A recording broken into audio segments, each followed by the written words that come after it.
നമസ്കാരം. രാവിലെ തുടങ്ങുകയാണ്. എല്ലാ പ്രേക്ഷകർക്കും ഒരു നല്ല ദിവസം ആശംസിക്കുകയാണ്. നിരവധി വാർത്തകളുള്ള ഒരു വാർത്താ ദിനമാണ്. ഒരു ആഴ്ചയുടെ തുടക്കമാണ്. എല്ലാവർക്കും ഒരിക്കൽ കൂടി ഒരു നല്ല ദിവസം ആശംസിക്കുന്നു. ഒരു നല്ല തുടക്കമാകട്ടെ ഇന്നത്തെ ദിവസം. എന്തായാലും നിരവധി വാർത്തകളുണ്ടാവും. ഏറ്റവും പ്രധാനപ്പെട്ട കാര്യം ജമ്മു കാശ്മീരിൽ ഭീകരാക്രമണം ഉണ്ടായിരിക്കുന്നു എന്നുള്ളതാണ്. ഇപ്പോൾ ഏറ്റവും ഒടുവിലായി വരുന്ന വിവരം മരണം 7 എന്നുള്ളതാണ്. ഒപ്പം ഇന്ന് ADM കണ്ണൂരിലെ ADMന്റെ മരണവുമായി ബന്ധപ്പെട്ട PP ദിവ്യയെ ചോദ്യം ചെയ്യലിലേക്ക് നീങ്ങുമോ എന്നുള്ള കാര്യം നമ്മൾ ഉറ്റുനോക്കുന്നുണ്ട്. വലിയ വിമർശനം അക്കാര്യത്തിൽ ഉയർന്നുകൊണ്ടിരിക്കുന്നു. പോലീസ് ദിവ്യയ്ക്കൊപ്പമാണ് എന്ന രീതിയിലുള്ള വലിയ വിമർശനം ഉയർന്നുകൊണ്ടിരിക്കുന്നു. ഒപ്പം ഇന്ന് ദിവ്യയ്ക്ക് നിർണായകമാണ്. മുൻകൂർ ജാമ്യാപേക്ഷയിൽ എന്ത് തീരുമാനമുണ്ടാകും എന്നുള്ള കാര്യം കൂടി ഇന്ന് നമുക്ക് അറിയാൻ സാധിക്കും. ഒപ്പം തെരഞ്ഞെടുപ്പ് വാർത്തകൾ അത് വളരെ സജീവമായി നിൽക്കുന്നു. നമ്മുടെ 3ഇടത്തെയും സ്ഥാനാർത്ഥികൾ അവരുടെ പ്രചരണവുമായി മുന്നോട്ട് പോവുകയാണ്. അതടക്കമുള്ള നിരവധി വാർത്തകളുണ്ട്. എന്തായാലും നമുക്ക് ആദ്യം ജമ്മു കാശ്മീരിൽ നിന്ന് തുടങ്ങാം.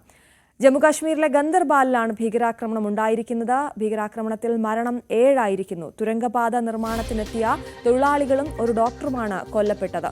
ഹീനമായ പ്രവൃത്തി നടത്തിയവർക്കെതിരെ കടുത്ത നടപടി ഉണ്ടാകുമെന്ന് ആഭ്യന്തരമന്ത്രി അമിത്ഷാ പറഞ്ഞു. ബാരാമുള്ളയിൽ ഒരു ഭീകരനെ സുരക്ഷാസേന വധിച്ചിട്ടുണ്ട്. രാകേഷ് വിവരങ്ങളുമായി ചേരുന്നു. Rakesh, good morning. ഏത് രീതിയിലായിരുന്നു ഭീകരാക്രമണം നടന്നത്? എന്തൊക്കെയാണ് നമുക്ക് ലഭ്യമാകുന്ന വിവരങ്ങൾ? അശ്വതി, ഇന്നലെ വൈകിട്ടാണ് ഭീകരാക്രമണം നടക്കുന്നത്. കാരണം കഴിഞ്ഞ കുറേ ദിവസമായി അവിടെ ഒരു ടണൽ നിർമ്മാണം നടക്കുന്നുണ്ട്. അതായത് ശ്രീനഗറിൽ നിന്ന് ലേയിലേക്കുള്ള ടണലിൻ്റെ നിർമ്മാണ പ്രവൃത്തികൾ പുരോഗമിച്ചു വരികയാണ്. ഈ ശ്രീനഗറിൽ നിന്ന് ലേയിലേക്കുള്ള യാത്ര സുഗമമാക്കുന്ന ടണലാണ് ഇത്. അപ്പോൾ അവിടെ ഈ ടണൽ നിർമ്മാണത്തിൻ്റെ ഭാഗമായാണ് നിരവധി എഞ്ചിനീയർമാരും ഒപ്പം തന്നെ തൊഴിലാളികളും ഒക്കെ തന്നെ ഉണ്ടായിരുന്നു. ഇന്നലെ ഈ ടണൽ നിർമ്മാണത്തിൻ്റെ സൈറ്റിൽ നിന്ന് താമസ സ്ഥലത്ത് എത്തിയതായിരുന്നു ഈ എഞ്ചിനീയർമാരും ഒപ്പം തന്നെ തൊഴിലാളികളും ഒക്കെ തന്നെ. അവർ ഭക്ഷണം കഴിക്കുന്ന നേരത്തായിരുന്നു ഈ ആക്രമണം നടക്കുന്നത്. അതായത് 7 പേർ ഇപ്പോൾ കൊല്ലപ്പെട്ടിരിക്കുന്നു. അതിൽ 6 പേർ തൊഴിലാളികളാണ്, എഞ്ചിനീയർമാർ ഉൾപ്പെടെ തൊഴിലാളികളാണ്. ഒരാൾ ഡോക്ടറാണ് എന്നാണ് ഇപ്പോൾ പുറത്തു വരുന്ന വിവരം. പോലീസ് അക്കാര്യം സ്ഥിരീകരിക്കുകയും ചെയ്യുന്നുണ്ട്. അതായത് ഇന്നലെ വൈകിട്ട് രാത്രിയോടുകൂടിയാണ് ഈ ആക്രമണം നടക്കുന്നത്. 2 പേരാണ് ആക്രമണം നടത്തിയതെന്നാണ് പോലീസ് നൽകുന്ന വിവരം. ഇവർക്കായുള്ള തെരച്ചിൽ ആരംഭിച്ചിട്ടുണ്ട്. ഈ കൊല്ലപ്പെട്ടവരിൽ ഒരാൾ ഡോക്ടറാണ്. അത് ബഡ്ഗാം സ്വദേശിയാണ് എന്നാണ് ഇപ്പോൾ ജമ്മു കാശ്മീർ പോലീസ് വ്യക്തമാക്കുകയും ചെയ്തിട്ടുള്ളത്. ഇന്നലെ ഉണ്ടായ വെടിവയ്പ്പിൽ ഈ സംഭവ സ്ഥലത്ത് വെച്ച് തന്നെ 3 തൊഴിലാളികൾ കൊല്ലപ്പെട്ടു. 4 പേർക്ക് പരിക്കേറ്റിരുന്നു. അവരെ ആശുപത്രിയിൽ എത്തിച്ചെങ്കിലും രക്ഷിക്കാൻ സാധിച്ചില്ല എന്നാണ് ഇപ്പോൾ അധികൃതർ അറിയിച്ചിട്ടുള്ളത്. ഏതായാലും ഗുരുതരമായി മറ്റ് 5 പേർക്ക് കൂടി പരിക്കേറ്റിട്ടുണ്ട്. ഇവർ അപകടനില തരണം ചെയ്തു എന്ന വിവരം കൂടി ഇപ്പോൾ ലഭിക്കുന്നുണ്ട്. ഏതായാലും സാധാരണഗതിയിൽ ഈ പ്രദേശത്ത് കാര്യമായ ആക്രമണം തന്നെ ഈ സമീപകാലത്തൊന്നും തന്നെ നടന്നിട്ടില്ല. മാത്രവുമല്ല, ജമ്മു കാശ്മീരിൽ എടുക്കുകയാണെങ്കിൽ ഇത്രയും അധികം ആളുകൾ കൊല്ലപ്പെടുന്ന ഒരു ആക്രമണം നടക്കുന്നത് ഇതിനു മുമ്പ് റിയാസിയിൽ ഒരു തീർത്ഥാടക സംഘത്തിന് നേരെ ഉണ്ടായ ആക്രമണമായിരുന്നു. അതിനുശേഷം ഇപ്പോൾ ഇത്തരത്തിൽ സമാനമായ രീതിയിൽ 7 പേർ കൊല്ലപ്പെടുന്ന രീതിയിലേക്ക്, സാധാരണക്കാർ കൊല്ലപ്പെടുന്ന രീതിയിലേക്ക് ആക്രമണം നടക്കുന്നു. ഏതായാലും ഈ സംഭവത്തെ അതീവ ഗൗരവത്തോടു കൂടി തന്നെ കാണുന്നത്. ഇവരെ കണ്ടെത്താനുള്ള തെരച്ചിൽ ആരംഭിച്ചിട്ടുണ്ട്. കൂടുതൽ സുരക്ഷാ സേന ഈ പ്രദേശത്തേക്ക് ഇപ്പോൾ തിരിക്കുകയും ചെയ്തിട്ടുണ്ട്. കേന്ദ്ര ആഭ്യന്തരമന്ത്രി അമിത്ഷാ വ്യക്തമാക്കിയിട്ടുള്ളത് ഇത്തരം ഹീനമായ പ്രവൃത്തി ചെയ്തവരെ വെറുതെ വിടില്ല, അവർക്കെതിരെ തക്കതായ നടപടി ഉണ്ടാകുമെന്ന് പ്രതികരിച്ചിട്ടുണ്ട്. ജമ്മു കാശ്മീർ പുതിയ സർക്കാർ അധികാരമേറ്റത് അടുത്തിടെയാണ്. ജമ്മു കാശ്മീർ മുഖ്യമന്ത്രി ഒമർ അബ്ദുള്ളയും സംഭവത്തെ അപലപിച്ചുകൊണ്ട് ഇപ്പോൾ രംഗത്ത് വരികയും ചെയ്തിട്ടുണ്ട്. ഏതായാലും മറ്റൊരു സംഭവം ബാരാമുള്ളയിലാണ് ഉണ്ടായിട്ടുള്ളത്. ബാരാമുള്ളയിൽ നുഴഞ്ഞുകയറ്റ ശ്രമമാണ് സുരക്ഷാ സേന പരാജയപ്പെടുത്തിയിട്ടുള്ളത്. മാത്രവുമല്ല, ഒരു ഭീകരനെ വധിച്ചു എന്ന് സേന വ്യക്തമാക്കുകയും ചെയ്തിട്ടുണ്ട്. ഏതായാലും ഇപ്പോൾ ഗന്ദർബാലിലുണ്ടായ സംഭവത്തിൽ ഭീകരരെ കണ്ടെത്താനുള്ള തെരച്ചിൽ ഊർജിതമായി തന്നെ തുടരുകയാണ്. അശ്വതി, അതാണ്. എന്തായാലും അവിടെ തെരച്ചിൽ ഊർജിതമായി തുടരുന്നു. സുരക്ഷാ സേന അവിടെ ശക്തമാക്കിയിട്ടുണ്ട്. സുരക്ഷ ശക്തമാക്കിയിരിക്കുകയാണ്. 7 പേർ കൊല്ലപ്പെട്ടു എന്ന ഏറ്റവും ദൗർഭാഗ്യകരമായ വാർത്തയാണ് ഇപ്പോൾ പുറത്തു വരുന്നത്. ഇന്നലെ വൈകുന്നേരമാണ് അവിടെ ഭീകരാക്രമണം ഉണ്ടായത്. ബാരാമുള്ള ഏറ്റുമുട്ടലിൽ ഒരു ഭീകരനെ വധിച്ചതായി നമുക്ക് വിവരം ലഭിക്കുന്നുണ്ട്. രാകേഷാണ് വിവരങ്ങൾ നൽകിയത്. മറ്റു വാർത്തകളിലേക്ക് എത്തുമ്പോൾ ADM നവീൻ ബാബുവിന്റെ മരണവുമായി ബന്ധപ്പെട്ട വിവാദത്തിൽ PP ദിവ്യയ്ക്ക് ഇന്ന് നിർണായകമാണ്. മുൻകൂർ ജാമ്യാപേക്ഷ ഇന്ന് തലശ്ശേരി കോടതി പരിഗണിക്കും. അനുകൂല ഉത്തരവ് ഉണ്ടായില്ലെങ്കിൽ അറസ്റ്റിന് സാധ്യതയുണ്ട്. ലാൻഡ് റവന്യൂ ജോയിന്റ് കമ്മീഷണർ നാളെയോ മറ്റന്നാളോ സർക്കാരിന് റിപ്പോർട്ട് സമർപ്പിക്കും. MS അനീഷ് കുമാറാണ് വാർത്തയുടെ വിശദാംശങ്ങളുമായി ചേരുന്നത്. Aneesh, very good morning. ഈ വിവാദം ഇങ്ങനെ കത്തി നിൽക്കുകയാണ്. എന്തുകൊണ്ട് ഇതുവരെയും ദിവ്യക്കെതിരെ ഒരു നടപടി ഉണ്ടായില്ല, പോലീസ് നടപടി ഉണ്ടായില്ല എന്ന രീതിയിലുള്ള ചോദ്യം ആവർത്തിക്കുമ്പോൾ ഇന്ന് നിർണായകമാണ്. ദിവ്യയെ സംബന്ധിച്ചിടത്തോളം മുൻകൂർ ജാമ്യം കിട്ടുമോ എന്നുള്ള ചോദ്യം അത് ഇന്ന് അറിയാൻ സാധിക്കും. എന്തൊക്കെയാണ് വിവരങ്ങൾ? മുൻ ADMന്റെ മരണം നടക്കുകയും പിന്നീട് അതുമായി ബന്ധപ്പെട്ട കേസുകൾ വളരെ സജീവമായി മുന്നോട്ട് പോകുമ്പോഴും എന്തുകൊണ്ട് ദിവ്യയെ ചോദ്യം ചെയ്യുന്നില്ല എന്ന ഒരു ചോദ്യമാണ് പോലീസ് നേരെ ഉന്നയിക്കുന്നത്. ഇതിന് അവർ നൽകുന്ന മറുപടി മുൻകൂർ ജാമ്യ ഹർജിയിൽ തലശ്ശേരി സെഷൻസ് കോടതിയുടെ മുമ്പാകെ പരിഗണനയ്ക്ക് വരുന്നു. ഈ മുൻകൂർ ജാമ്യ ഹർജിയിൽ തീരുമാനമാകുന്ന മുറയ്ക്കാവും അറസ്റ്റ് അടക്കമുള്ള നടപടികൾ അല്ലെങ്കിൽ ചോദ്യം ചെയ്യൽ നടപടികളുമായി മുന്നോട്ട് പോവുക എന്നാണ്. പോലീസ് അന്വേഷണത്തിനൊപ്പം സമാന്തരമായി Geetha land revenue joint commission നടത്തുന്ന മറ്റൊരു അന്വേഷണം കൂടെ പുരോഗമിക്കുന്നുണ്ട്. ആ അന്വേഷണത്തിലും ഇനിയും ദിവ്യയെ ചോദ്യം ചെയ്തിട്ടില്ല. അതിന് പിന്നീടൊരു അവസരം അല്ലെങ്കിൽ ചോദ്യം ചെയ്യാനായി സമയം നീട്ടി വാങ്ങുകയാണ് ആ അന്വേഷണവുമായി ബന്ധപ്പെട്ടും ദിവ്യ ചെയ്തിരിക്കുന്നത്. എന്തായാലും അഴിമതിക്കെതിരായ സദുദ്ദേശപരമായ സംസാരം മാത്രമാണ് തന്റെ ഭാഗത്തു നിന്നും ഉണ്ടായത് എന്നാണ് ദിവ്യ മുൻകൂർ ജാമ്യ ഹർജിയിൽ പറഞ്ഞിരിക്കുന്നത്. ADMനെ ആത്മഹത്യയിലേക്ക് തള്ളിവിടാനായിരുന്നില്ല തന്റെ പരാമർശങ്ങൾ.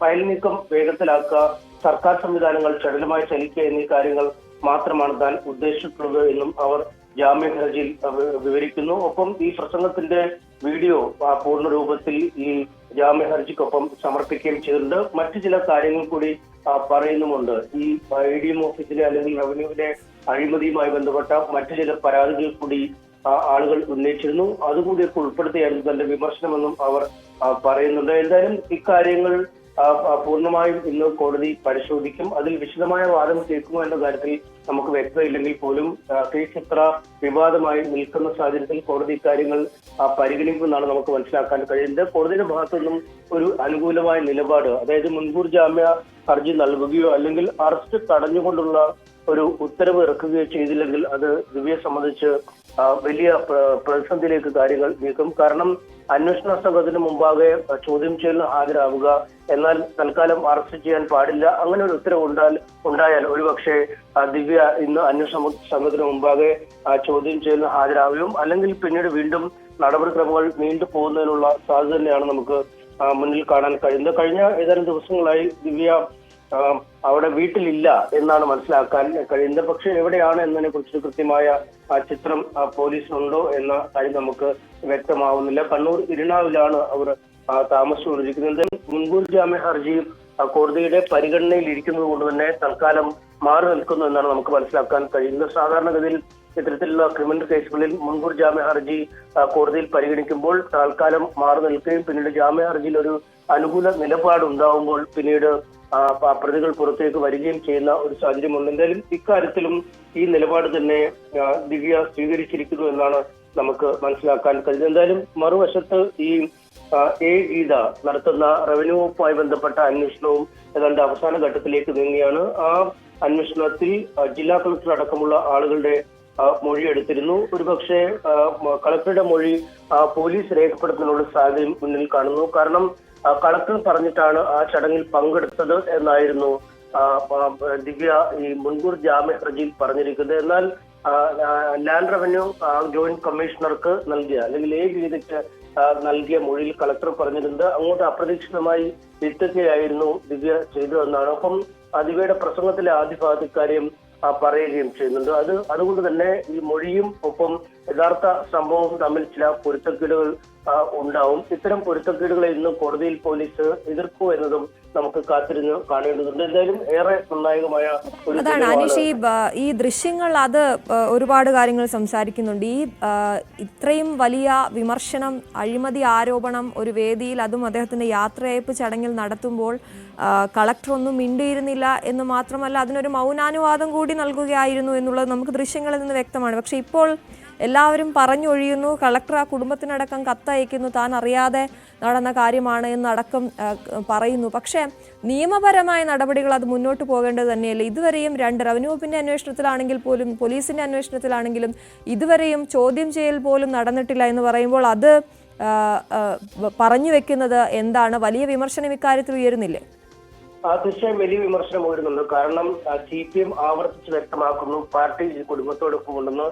CPMന്റെ സംസ്ഥാന സെക്രട്ടറി തന്നെ വീട്ടിൽ ചെല്ലുകയും താനാണ് CPM നിലപാട് പറയുകയും ചെയ്യുന്നത്. ഈ പാർട്ടിക്ക് പത്തനംതിട്ട പാർട്ടിയെന്നോ കണ്ണൂർ പാർട്ടിയെന്നോ അല്ലെങ്കിൽ കേരള ഘടകമെന്നോ അങ്ങനെ വേർതിരിവൊന്നുമില്ല. കുടുംബത്തോടൊപ്പമാണ് പാർട്ടി എന്ന് ആവർത്തിച്ച് വ്യക്തമാക്കുകയും ചെയ്യുന്നു. ജില്ലാ പഞ്ചായത്ത് പ്രസിഡന്റ് സ്ഥാനത്തു നിന്നും ദിവ്യയെ മാറ്റുകയും ചെയ്യുന്നു. എന്നാൽ മറ്റ് നടപടിക്രമങ്ങൾ ഈ കേസുമായി ബന്ധപ്പെട്ട് ഒന്നും ഈ പാർട്ടി തരത്തിലുള്ള എന്തെങ്കിലും തരം താഴ്ത്തൽ നടപടി പോലുള്ള കാര്യങ്ങളുണ്ട്. അതൊക്കെ ഈ അന്വേഷണ റിപ്പോർട്ട് വരുന്ന മുറയ്ക്ക് ചെയ്യാം എന്ന നിലയിലേക്ക് തന്നെയാണ് കാര്യങ്ങൾ പോകുന്നത്. പക്ഷേ അന്വേഷണവുമായി ഒരു തരത്തിലും സഹകരിക്കാത്ത ഒരു നിലപാടാണ് ദിവ്യ സ്വീകരിച്ചിരിക്കുന്നത്. കാരണം രണ്ട് തരത്തിലെ അന്വേഷണങ്ങളാണ് ഒരേ സമയം മുന്നോട്ട് പോയിക്കൊണ്ടിരിക്കുന്നത്. ഒന്ന് വകുപ്പ് തല അന്വേഷണം, റവന്യൂ വകുപ്പിന്റെ മേൽനോട്ടത്തിലുള്ള അന്വേഷണം, മറ്റൊന്ന് പോലീസിന്റെ അന്വേഷണം. ഈ രണ്ട് അന്വേഷണത്തോടും നിലവിൽ സഹകരിക്കാത്ത അല്ലെങ്കിൽ രണ്ട് അന്വേഷണത്തിലും ദിവ്യയുടെ മൊഴി രേഖപ്പെടുത്താൻ കഴിയാത്ത ഒരു സാഹചര്യം നിലനിൽക്കുന്നു. എന്നാൽ ഈ ജാമ്യ ഹർജിയുമായി ബന്ധപ്പെട്ട് പറയുന്ന വാദമുഖങ്ങൾ തന്നെ പൊളിഞ്ഞടുങ്ങുന്ന ഒരു സാഹചര്യം. കാരണം താൻ കളക്ടർ ക്ഷണിച്ചിട്ടാണ് ഈ ചടങ്ങിലേക്ക് പങ്കെടുത്തതെന്ന് പറയുമ്പോൾ കളക്ടർ പറയുന്നു താൻ ക്ഷണിച്ചിട്ടില്ല എന്ന് പറയുന്നു. കാരണം ഇതൊരു ഔദ്യോഗികമായ നടപടിക്രമമോ ചടങ്ങോ ഒന്നുമല്ല, സർക്കാർ തലത്തിൽ നടക്കുന്ന ഒരു ചടങ്ങോ ഒന്നുമല്ല. സാധാരണഗതിയിൽ നമുക്കറിയാം, ഒരു ഉദ്യോഗസ്ഥൻ സർക്കാർ സർവീസിൽ നിന്നും സ്ഥലം മാറി പോവുകയോ പെരുകുകയൊക്കെ ചെയ്യുമ്പോൾ അവിടുത്തെ സ്റ്റാഫ് റിക്രിയേഷൻ ക്ലബ്ബോ അല്ലെങ്കിൽ അവിടുത്തെ സ്റ്റാഫുകൾ ചേർന്ന ഒരു സമിതിയൊക്കെയാണ് ഇത്തരത്തില് ഈ യാത്രയപ്പ് ചടങ്ങുകൾ നടക്കുക. അതിലേക്ക് വലിയ തോതിലുള്ള പുറമേ നിന്നുള്ള ഉദ്യോഗസ്ഥർ, പ്രത്യേകിച്ചും ഈ ജനപ്രതിനിധികൾ അടക്കമുള്ളവർ സാധാരണഗതിയിൽ പങ്കെടുക്കേണ്ട ആവശ്യം ഉള്ളതല്ല.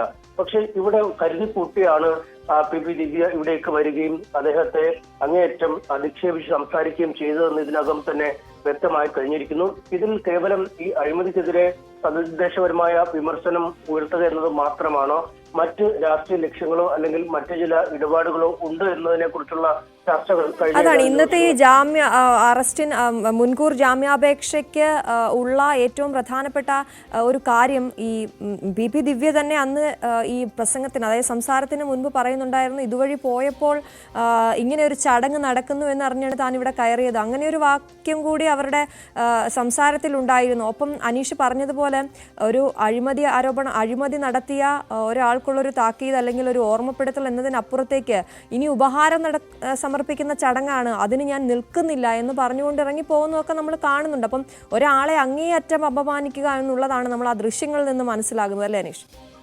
തീർച്ചയായും ഈ രണ്ട് കാര്യങ്ങൾ തന്നെയാണ്. ഒന്ന്, താൻ ഇതിലെ പോയപ്പോൾ കയറി എന്ന് പറയുമ്പോൾ തന്നെ ആ ചടങ്ങിലേക്ക് ഒരു ക്ഷണം ലഭിച്ച ശേഷം ചെന്നതല്ല ദിവ്യ എന്നത് വളരെ വ്യക്തമാവുന്നു. ഒപ്പം ഈ ഗീതയ്ക്ക് ലാൻഡ് റവന്യൂ ജോയിന്റ് കമ്മീഷണർക്ക് കളക്ടർ നൽകിയ മൊഴിയിൽ പറയുന്നതും അങ്ങനെ പ്രത്യേക ക്ഷണപ്രകാരം ചെന്നതല്ല എന്നാണ് നമുക്ക് ഈ ഘട്ടത്തിൽ മനസ്സിലാക്കാൻ കഴിയുന്നത്. അതുകൊണ്ട് ആ വാദം പൂർണ്ണമായി പൊളിയുകയാണ്. ഒപ്പം ഉപഹാരം സമർപ്പിക്കാൻ താൻ നിൽക്കുന്നില്ല എന്ന് പറഞ്ഞിറങ്ങി പോവുകയും ചെയ്യുമ്പോൾ കൃത്യമായ ഒരു ആലോചനയോടുകൂടി തന്നെ ഈ കാര്യങ്ങളൊന്ന് തനിക്ക് പറയണം, പോകുന്നതിന് മുമ്പ് ഒന്ന് പറഞ്ഞു വിടണം എന്ന, ഒരുപക്ഷെ ഈ ആത്മഹത്യ ചെയ്യണമെന്നോ അല്ലെങ്കിൽ ഇത്ര കടുത്ത നിലപാടിലേക്ക് അദ്ദേഹം നീങ്ങുമെന്നോ ഒന്നും ഒരുപക്ഷെ ഇവർ കരുതിയുന്നില്ല. കരുതിക്കുട്ടിയൊന്ന് അപമാനിക്കുക എന്ന ലക്ഷ്യം അവരുടെ വാക്കുകളിലുണ്ട്. അത്രമേൽ ധാർഷ്ട്യത്തോടു കൂടിയാണ് അവർ ആ ചടങ്ങിലേക്ക് എത്തുന്നതും സംസാരിക്കുകയും അവിടുന്ന് മടങ്ങി പോവുകയും ഒക്കെ ചെയ്യുന്നത്. അതുകൊണ്ട് അവർ കൃത്യമായി ആലോചിച്ചുറപ്പിച്ച അല്ലെങ്കിൽ പറയണമെന്ന് കരുതി തന്നെ വന്നതാണ്. അതിനുശേഷം ഉപയോഗിച്ച വാക്കുകളാണ്, അവിടുന്ന് വന്ന രോഷമാണ് അവരുടെ വാക്കുകളിൽ പ്രകടമായിരുന്നത് എന്നൊക്കെ നമുക്ക് വ്യക്തമാണ്. പക്ഷേ ഈ രോഷത്തിന് പിന്നിൽ എന്തായിരുന്നു കാരണം എന്നതിനെ കുറിച്ചാണ് ഒരുപക്ഷെ പോലീസൊക്കെ കൃത്യമായി തന്നെ അന്വേഷിക്കേണ്ടിയിരിക്കേണ്ടത് എന്നാണ്, അന്വേഷണം നടത്തേണ്ടതെന്നാണ് നമുക്ക് മനസ്സിലാക്കാൻ കഴിയുന്നത്. കാരണം കേവലം ഒരു ജനപ്രതിനിധിയുടെ മുന്നിൽ ഒരുപാട് പരാതികൾ ഈ സർക്കാർ ഓഫീസുകൾ അല്ലെങ്കിൽ മറ്റു ഓഫീസുകളൊക്കെ പോകുമ്പോൾ അവിടെയുമായി ബന്ധപ്പെട്ടൊക്കെ നിരവധി പരാതികളൊക്കെ ജനപ്രതിനിധികളുടെ മുന്നിലൊക്കെ വെക്കും. പക്ഷെ അവിടെയൊക്കെ പോയി ഇത്തരത്തിൽ അങ്ങേയറ്റം മോശമായ ഒരു സമീപനം സ്വീകരിക്കുകയല്ല സാധാരണഗതിയിൽ ജനപ്രതിനിധികൾ ചെയ്യുക. അവർ വിജിലൻസിന്റെ ശ്രദ്ധയിൽപ്പെടുത്തുകയോ അല്ലെങ്കിൽ അത്തരത്തിൽ വകുപ്പ് തലത്തിലുള്ള നടപടികൾ എടുക്കുകയൊക്കെയാണ് ചെയ്യുന്നത്. കാരണം ജില്ലാ കളക്ടർക്ക് പരാതി നൽകാം, റവന്യൂ മന്ത്രിക്ക് പരാതി നൽകാം. ഇവിടെ അത്തരത്തിൽ യാതൊരു പരാതിയും ഈ പരാതിക്കാരൻ നൽകിയിട്ടില്ല എന്നാണ് അദ്ദേഹത്തിന്റെ വാക്കുകളിൽ നിന്ന് തന്നെ വ്യക്തമാകുന്നത്. മുഖ്യമന്ത്രിക്ക് ഒരു കത്ത് നൽകിയെങ്കിൽ പോലും ആ കത്തും അയച്ചിരുന്നു അല്ലെങ്കിൽ എപ്പോഴാണ് അയച്ചിരുന്നത് എന്നതിനെ കുറിച്ചൊക്കെ ഉള്ള കൃത്യത ഇനി വരാനുണ്ട്. ഇത്തരം കാര്യങ്ങളൊക്കെ ഒരുപക്ഷെ ഈ സമഗ്രമായൊരു അന്വേഷണം വരുമ്പോഴാവും വ്യക്തമാവുക. എന്താണ് ഈ ഇത്തര കടുത്ത വിമർശനം ഉന്നയിക്കാൻ PP ദിവ്യയെ പ്രേരിപ്പിച്ച് ചെയ്ത വികാരം എന്നത് തന്നെയാണ് ഏറ്റവും പ്രസക്തമായി നിൽക്കുന്നത്. അവിടെയാണ് മറ്റു ചില സാമ്പത്തിക ഇടപാടുകളോ രാഷ്ട്രീയ ഇടപാടുകളുമായി ബന്ധപ്പെട്ടൊക്കെ ഉള്ള ചർച്ചകൾ അന്തരീക്ഷത്തിൽ കഴിഞ്ഞ ഏതാനും ദിവസങ്ങളായി നിലനിൽക്കുന്നത്. എന്തായാലും ഈ അന്തരീക്ഷത്തിൽ നിലനിൽക്കുന്ന ചർച്ചകൾക്കപ്പുറം കൃത്യമായ തെളിവുകൾ രേഖകളുമൊക്കെ അടക്കം ഇനി മുന്നോട്ട് പോകേണ്ടതുണ്ട്. എന്തായാലും അത്തരം നടപടിക്രമങ്ങൾക്ക് ഏറ്റവും നിർണായകമായ ഒരു ദിനം തന്നെയാണ്. തലശ്ശേരി സെഷൻസ് കോടതി എന്ത് നിരീക്ഷണമാവും അല്ലെങ്കിൽ എന്ത് കാര്യമാവും ചെയ്യുക എന്നത് തന്നെയാണ് നമുക്ക് കാത്തിരുന്ന് കാണേണ്ടത്. ഒരുപക്ഷെ അന്വേഷണ സംഘത്തിന് മുമ്പാകെ ദിവ്യ ചോദ്യം ചെയ്യലിന് ഹാജരാവണം. പക്ഷേ അറസ്റ്റ് തൽക്കാലം വേണ്ട എന്നൊക്കെയുള്ള നിലപാടാണെങ്കിൽ ഒരുപക്ഷെ ഇന്ന് തന്നെ ചോദ്യം ചെയ്യലിന് ഹാജരായേക്കും. മറിച്ച് അറസ്റ്റ് തടയാതെ വീണ്ടും വിശദമായി വാദം കേൾക്കാനും മറ്റും മാറ്റിവെക്കുകയാണെങ്കിൽ പോലീസ് എന്ത് ചെയ്യും എന്നതാണ് നമുക്കും കാത്തിരുന്ന് കാണേണ്ടത്. ശരി അനീഷ്, അത് തന്നെയാണ് ഇന്ന് എന്തായാലും ദിവ്യയെ സംബന്ധിച്ച് നിർണായകമായ ദിവസമാണ്. ഇന്ന് ജാമ്യം ലഭിക്കുമോ എന്നുള്ള കാര്യം കൂടി നമുക്ക് വരും മണിക്കൂറുകൾ അറിയാൻ സാധിക്കും. MS അനീഷ് കുമാറാണ് വിശദവിവരങ്ങൾ നൽകിയത്. നമുക്കിനി തെരഞ്ഞെടുപ്പ് വിശേഷങ്ങളിലേക്ക്, വാർത്തകളിലേക്ക് പോകാം. പാലക്കാട് UDFന്റെ തെരഞ്ഞെടുപ്പ് കൺവെൻഷൻ ഇന്ന് നടക്കും. NDA സ്ഥാനാർത്ഥി C കൃഷ്ണകുമാറിന്റെ റോഡ് ഷോയും ഇന്നുണ്ട്. ഇടതുമുന്നണി സ്ഥാനാർത്ഥി ഡോക്ടർ സരിൻ ഉച്ചയ്ക്ക് ശേഷം കണ്ണാടി പഞ്ചായത്തിൽ പര്യടനം നടത്തും. പാലക്കാട്ടെ സ്ഥാനാർത്ഥിയെ പിൻവലിക്കുന്ന കാര്യത്തിൽ അൻവറിന്റെ തീരുമാനം കാത്തിരിക്കുകയാണ് UDF ക്യാമ്പ്. പാലക്കാട് നിന്നും VV അരുണും G ശ്രീജിത്തും ചേരുന്നു. ആദ്യം അരുണിലേക്ക്. Arun, very good morning. Palakkad അതിന്റെ ആവേശത്തിലേക്ക് കടക്കുകയാണ്. ഇന്ന് UDFന്റെ തെരഞ്ഞെടുപ്പ് കൺവെൻഷൻ തുടങ്ങുന്നു. അപ്പം റോഡ് ഷോ ഒക്കെ ഉണ്ടെന്ന് അറിയുന്നു. എന്തൊക്കെയാണ് വിവരങ്ങൾ? ഏത് സമയത്താണ് ആരംഭിക്കുക? എങ്ങനെയാണ് സമയക്രമം? അശ്വതി, പാലക്കാട് കൊടും ചൂടിന്റെ നാടാണ്. പക്ഷേ ഇപ്പോൾ പാലക്കാട് ചെറിയ മഴയുണ്ട്. ആ മഴ ചൂടിന് ചെറിയൊരു ശമനമുണ്ടാക്കും. പക്ഷേ തെരഞ്ഞെടുപ്പ് ചൂട് ഒട്ടും കുറയില്ല. ഓരോ ദിവസവും ഓരോ നിമിഷവും പാലക്കാട്ടെ തെരഞ്ഞെടുപ്പ് ചൂട് കൂടുകയാണ്. 3 മുന്നണി സ്ഥാനാർത്ഥികളും ആയിക്കഴിഞ്ഞു. 3 പേരും അതിന്റെ ഫുൾ സ്വിംഗിലേക്ക് പ്രചരണം കൊണ്ടുപോയി കഴിഞ്ഞു. ആ പ്രചരണ വിശദാംശങ്ങളൊക്കെ ശ്രീജിത്ത് പറയും. ഏതായാലും നിരവധി വിഷയങ്ങൾ ഈ തെരഞ്ഞെടുപ്പിൽ പാലക്കാട് ചർച്ച ചെയ്യാനുണ്ട്. അല്പസമയം മുമ്പ് ഞാൻ UDFന്റെ ഇവിടുത്തെ കോൺഗ്രസിന്റെ സ്ഥാനാർത്ഥി രാഹുൽ മാങ്കൂട്ടവുമായി സംസാരിച്ചു. രാഹുൽ പറയുന്നത് പ്രചരണ വിഷയങ്ങൾ ഇതൊന്നുമല്ല. ഇപ്പോൾ ഈ ഡീലുകളുടെ കാലമാണ്. ഡീലുകൾ, പലതരം ഡീലുകൾ. ഈ CPM-ഉം കോൺഗ്രസുമായി ഡീലുണ്ടെന്ന ആരോപണം, CPM-ഉം BJP-യുമായി ഡീലുണ്ടെന്ന ആരോപണം, കോൺഗ്രസും BJP-യും തമ്മിലാണ് ഡീലെന്ന ആരോപണം. അങ്ങനെ പലതരം ഡീലുകളുടെ കാലമാണ്. ആ ഡീലുകളാണ് പ്രധാനപ്പെട്ട ചർച്ചാ വിഷയം. ഇന്ന് കോൺഗ്രസിന്റെ കൺവെൻഷൻ നടക്കുമ്പോൾ സ്വാഭാവികമായും നേതാക്കളെല്ലാം ഇവിടേക്ക് വരുന്നുണ്ട്. CPM കഴിഞ്ഞ ദിവസം തന്നെ സരിൻ ബ്രോയെ ഏറ്റെടുത്തുകൊണ്ട്, അത് പാർട്ടി മാത്രമല്ല പ്രവർത്തകർ കൂടി സരിൻ ബ്രോയെ ഏറ്റെടുത്തുകൊണ്ടുള്ള ഒരു പ്രചരണം, സരിൻ സഖാബ് എന്നതിന് അപ്പുറത്തേക്ക് കൂടുതലായി സരിൻ ബ്രോ എന്ന് സരിനെ വിശേഷിപ്പിച്ചുകൊണ്ടുള്ള ഒരു പ്രചരണത്തിലേക്ക് CPM കടക്കുന്നു. കൃഷ്ണകുമാറിനെ പാലക്കാട്ടുകാർക്ക് പരിചയപ്പെടുത്തേണ്ട ആവശ്യമില്ല. പാലക്കാട്ടെ അത്രയധികം ജനങ്ങളുമായി ചേർന്ന് പ്രവർത്തിക്കുന്ന നേതാവാണ് BJP-യുടെ. അവർക്കിവിടെ ഫീൽഡ് ചെയ്യാൻ പറ്റുന്ന ഏറ്റവും പ്രധാനപ്പെട്ട മികച്ച സ്ഥാനാർത്ഥികളിൽ ഒരാൾ തന്നെ കൃഷ്ണകുമാർ. അങ്ങനെ 3 മുന്നണികളുടെയും സ്ഥാനാർത്ഥികൾ, ഈ 3 മുന്നണി സ്ഥാനാർത്ഥികൾക്കും പ്രത്യേകിച്ചും UDFന് ഒരു പരിധിവരെ LDFനുമൊക്കെ ഭീഷണിയായിക്കൊണ്ട് DMK-യുടെ PV അൻവറിന്റെ സ്ഥാനാർത്ഥി മിൻഹാജ് ഇവിടെയുണ്ട്. മിൻഹാജിന്റെ സ്ഥാനാർത്ഥിത്വം പിൻവലിക്കാൻ അൻവറിനെ ആദ്യമൊക്കെ ആ രീതിയിൽ അടുപ്പിക്കാരുന്ന കോൺഗ്രസ് UDF ഇപ്പോൾ അൻവറുമായി സന്ധി സംഭാഷണങ്ങൾക്ക് ഇറങ്ങിയിരിക്കുന്നു. അവിടെ പ്രതിപക്ഷ നേതാവ് തന്നെ അൻവറുമായി സംസാരിച്ചു, KPC നേതാക്കൾ സംസാരിച്ചു എന്ന വാർത്തകൾ പുറത്തുവരുന്നു. മിൻഹാജിനെ ഏത് വിധേനയും പിൻവലിപ്പിക്കുകയോ, അവിടെ ഭരണവിരുദ്ധ വോട്ടുകൾ, CPM ഇടതുവിരുദ്ധ വോട്ടുകൾ ചിതറിപ്പോകാതിരിക്കാനുള്ള നീക്കം കോൺഗ്രസിന്റെ ഭാഗത്ത് നിന്നുണ്ടാകുന്നുണ്ട്. പക്ഷേ മിൻഹാജിന്റെ സ്ഥാനാർത്ഥി പിൻവലിക്കൽ ഇതുവരെയും ആ രീതിയിൽ തീരുമാനമായിട്ട് അത്തരം ചർച്ചകൾ പുരോഗമിക്കുന്നു. അങ്ങനെ 3 മുന്നണി സ്ഥാനാർത്ഥികൾക്ക് അപ്പുറത്തേക്ക് മറ്റൊരു സ്ഥാനാർത്ഥി കൂടി പാലക്കാടിന്റെ ഭാഗധേയം വിധി നിർണ്ണയിക്കാൻ കാരണക്കാരനാകുമോ വിധത്തിൽ ചർച്ചകൾ ഉയർന്നു വരുന്നു. അങ്ങനെ ആ രീതിയിലും തെരഞ്ഞെടുപ്പ് ചൂട് ശക്തമായി തന്നെ ചൂടുപിടിക്കുന്നു. വരും ദിവസങ്ങൾ ദേശീയ നേതാക്കൾ ഇവിടേക്ക് എത്തും. 25-ന് ഇടതുമുന്നണിയുടെ മണ്ഡലം കൺവെൻഷൻ തീരുമാനിച്ചിട്ടുണ്ട്. MP ഗോവിന്ദൻ CPM സംസ്ഥാന സെക്രട്ടറി എത്തും. മുഖ്യമന്ത്രി അടക്കമുള്ള നേതാക്കൾ ഇവിടെ വൈകാതെ പ്രചരണത്തിന്, മുഴുവൻ സമയ പ്രചരണത്തിന് തന്നെ ഒരുപക്ഷെ വന്നേക്കാം. അത്തരത്തിൽ പാലക്കാട് ഈ കാലാവസ്ഥ എങ്ങനെയാണോ സാധാരണ കാലാവസ്ഥ, അതിനും അപ്പുറത്തേക്ക് ചൂടിലേക്ക് തെരഞ്ഞെടുപ്പ് പ്രചരണം മാറുകയാണ്. ആളുകളൊക്കെ തെരഞ്ഞെടുപ്പിന്റെ ആ ചൂടിലേക്ക് എത്തിക്കഴിഞ്ഞു. പ്രഭാത നടത്തത്തിനൊപ്പം വോട്ട് പിടിക്കൽ ഒരു പ്രധാന രീതിയാണ് ഇന്നും. അങ്ങനെയാണ് രാഹുൽ മാങ്കൂട്ടത്തിൽ ഇറങ്ങിയത്. 8 മണിയോടുകൂടി BJP-യുടെ സ്ഥാനാർത്ഥി പ്രചരണത്തിലിറങ്ങും. സരിൻ ഉച്ചയ്ക്ക് ശേഷമാണ് മണ്ഡല പ്രചരണം ആരംഭിക്കുന്നത്. ജനങ്ങളും ഈ ഒരു തെരഞ്ഞെടുപ്പിന്റെ ചൂടിലേക്ക് പൂർണ്ണമായും മാറിക്കഴിഞ്ഞു. നിരവധി വിഷയങ്ങൾ, സംസ്ഥാന സർക്കാരിനെ ബാധിക്കുന്ന ഈ വിഷയങ്ങൾ, ADM-ന്റെ ആത്മഹത്യ അടക്കമുള്ള വിഷയങ്ങൾ പ്രചരണത്തിൽ കൊണ്ടുവരാൻ തന്നെയാണ് UDF-ന്റെ തീരുമാനം. നമ്മുടെ രാഹുൽ മാങ്കൂട്ട് നമ്മോട് സംസാരിക്കുമ്പോൾ അതുതന്നെയാണ് പറഞ്ഞത്. കൂടുതൽ വിഷയങ്ങൾ വരും ദിവസങ്ങളിൽ പ്രചരണത്തിൽ വരും. ഇനിയുള്ള ഏതാണ്ട് 3 ആഴ്ചക്കാലം കൊണ്ടുപിടിച്ച തെരഞ്ഞെടുപ്പ് പ്രചരണം തന്നെയാണ്. വിഷയങ്ങൾ മാറി മാറി വരും, ആരോപണ പ്രത്യാരോപണങ്ങൾ വരും, ഡീലുകളുടെ പിന്നാമ്പുറ കഥകളും ഡീലുകളുടെ പരസ്യമായുള്ള ഡീലുകളും ഒക്കെ പുറത്തു വരും. അത്തരത്തിൽ പാലക്കാട് തെരഞ്ഞെടുപ്പ് രംഗം അങ്ങേയറ്റം ചൂടുപിടിക്കുകയാണ്, ആവേശത്തിലേക്ക് മാറുകയാണ്. അതാണ് അരുൺ. എന്തായാലും പാലക്കാടൻ രാഷ്ട്രീയം ഇവിടെ തീരുന്നില്ല. അരുൺ, ചില വിഷയങ്ങൾ കൂടി നമുക്കതിൽ സംസാരിക്കേണ്ടതുണ്ടെങ്കിലും ശ്രീജിത്തിലേക്ക് കൂടി ഞാനൊന്ന് പോവുകയാണ്. ശ്രീജിത്ത്, ഈ തെരഞ്ഞെടുപ്പ് കൺവെൻഷൻ UDF-ന്റെ ഇന്ന് ആരംഭിക്കുകയാണ്. സജീവമാകുന്നു, കളം സജീവമാകുന്നു എന്നുള്ളതാണ്. ഈ എന്തൊക്കെയാണ്, ഏതൊക്കെ സമയത്താണ് ഇവരുടെയൊക്കെ പരിപാടികൾ നിശ്ചയിച്ചിരിക്കുന്നത്? ഇപ്പോൾ ശ്രീജിത്ത് എവിടെയാണുള്ളത്?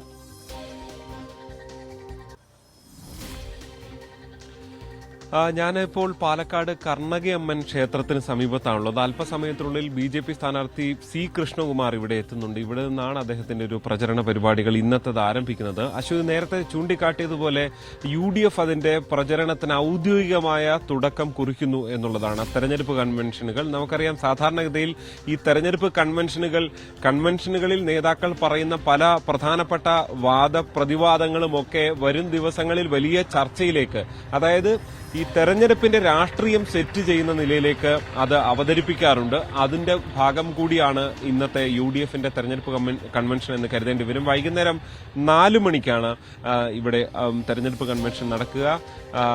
KC വേണുഗോപാൽ, കോൺഗ്രസിന്റെ ദേശീയ ജനറൽ സെക്രട്ടറി, സംഘടനാ ചുമതലയുള്ള ജനറൽ സെക്രട്ടറി KC വേണുഗോപാലാണ് ഇന്ന് ഇവിടെ എത്തുക. എന്തായാലും ബാക്കി എല്ലാ നേതാക്കളും, ഘടകകക്ഷി നേതാക്കളെല്ലാം ഉണ്ട്, പ്രതിപക്ഷ നേതാവുണ്ട്, K. സുധാകരൻ, KPC അധ്യക്ഷനുണ്ട്, അങ്ങനെ എല്ലാ നേതാക്കളും സംസ്ഥാനത്തിന്റെ UDF നേതൃത്വം ഒന്നാകെ പാലക്കാട്ടേക്ക് ഇന്ന് എത്തുന്നു എന്നുള്ളത് തന്നെയാണ് ഏറ്റവും ശ്രദ്ധേയമാകുന്നത്. സ്ഥാനാർത്ഥി ഒരു വശത്തുകൂടി പ്രചരണ പരിപാടികൾ തുടങ്ങിക്കഴിഞ്ഞു. റോഡ് ഷോയോടുകൂടി നേരത്തെ ഇവിടെ എത്തിയപ്പോൾ മുതൽ തന്നെ അതിനപ്പുറത്തേക്ക് ഉള്ള പ്രചരണവുമായി അവരും രംഗത്തെത്തുന്നു. ഉച്ചയ്ക്ക് ശേഷമാണ് ഇടതുമുന്നണി സ്ഥാനാർത്ഥി ഡോക്ടർ P. സരിൻ ഇന്ന് മണ്ഡലത്തിൽ പ്രചരണം നടത്തുക. കണ്ണാടി പഞ്ചായത്തിൽ അദ്ദേഹം പ്രധാനപ്പെട്ട പല നേതാക്കളെയും സന്ദർശിക്കുന്നുണ്ട്. വിവിധ കവലകളിൽ അവിടെ സന്ദർശനം നടത്തി വോട്ട് തേടുന്നുണ്ട്.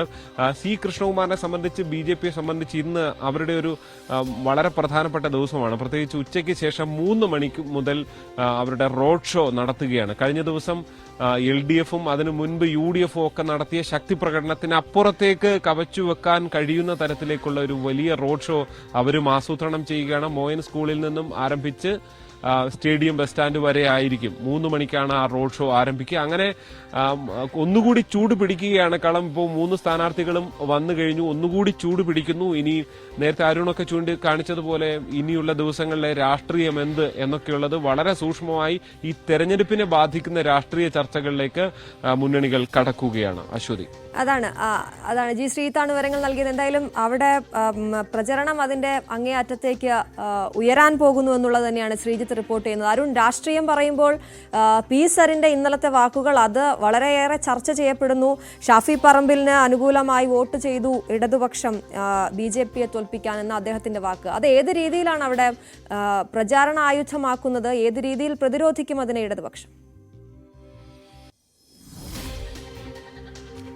തീർച്ചയായിട്ടും സരിന്റേത് നാവുപിഴയെന്നോ അല്ലെങ്കിൽ സരിൻ പറയാൻ ഉദ്ദേശിച്ച കാര്യമല്ല പുറത്തു വന്നതെന്നോ ഒക്കെ നമുക്ക് അങ്ങനെ പല വിധത്തിലുണ്ട്. പക്ഷേ ഏതായാലും കോൺഗ്രസ് നേതൃത്വം അതിൽ തന്നെയാണ് ഇപ്പോൾ പ്രധാനമായും ഒരു വിഷയമായി എടുത്തു കാട്ടുന്നത്. കാരണം അങ്ങനെ കോൺഗ്രസ് മാത്രം BJPയും അങ്ങനെ ഡീലുണ്ട്, അഡ്ജസ്റ്റ്മെന്റ് ഉണ്ടെന്ന് പറയുമ്പോൾ, ഇത്തരത്തിൽ ഇടതു സ്ഥാനാർത്ഥി എന്ന് പറയുമ്പോൾ അത് CPM-നുണ്ടാക്കുന്ന ഒരു തലവേദന ചെറുതല്ല. എങ്കിലും അത് മറികടക്കാനുള്ള ശ്രമത്തിലാണ് ഇപ്പോൾ CPM നേതൃത്വം. സരിൻ തന്നെ അക്കാര്യം വിശദീകരിച്ചു. താൻ ഉദ്ദേശിച്ച അങ്ങനെയല്ല, BJP വോട്ടുകൾ അല്ലെങ്കിൽ BJP സ്ഥാനം ജയിക്കാതിരിക്കാനുള്ള ഒരു മുൻകരുതൽ നടപടിയുടെ ഭാഗമായി അത്ര നീക്കമുണ്ടായി എന്ന വിലയിരുത്തലൊക്കെ ചില CPM കേന്ദ്രങ്ങൾ നൽകുന്നുണ്ടെങ്കിലും അതും ഒരു പ്രധാന വിഷയമായി മാറുമെന്ന് ഉറപ്പാണ്. നമുക്കറിയാം, ഈ തെരഞ്ഞെടുപ്പ് സമയമാണ്, പ്രത്യേകിച്ച് ഉപതെരഞ്ഞെടുപ്പാണ്. ഓരോ വിഷയവും ഓരോ വാക്കും സ്ഥാനാർത്ഥികൾ പാർട്ടികളൊക്കെ സൂക്ഷിച്ച് പ്രയോഗിക്കേണ്ട അവസരമാണ്. നമുക്ക് പലപ്പോഴും ചില നേതാക്കളുടെ നാവുപിഴ കൊണ്ട് തന്നെ ഒരു മണ്ഡലം തന്നെ നഷ്ടപ്പെട്ടു പോയ ചരിത്രങ്ങൾ പലതും കേരള രാഷ്ട്രീയത്തിൽ സമീപകാല ചരിത്രങ്ങൾ പോലും അങ്ങനെയുണ്ട്. അവിടെയാണ് ഇത്തരത്തിൽ ഈ സ്ഥാനാർത്ഥിയുടെ തന്നെ ഒരു നാവുപിഴ അല്ലെങ്കിൽ അദ്ദേഹത്തിന്റെ ഒരു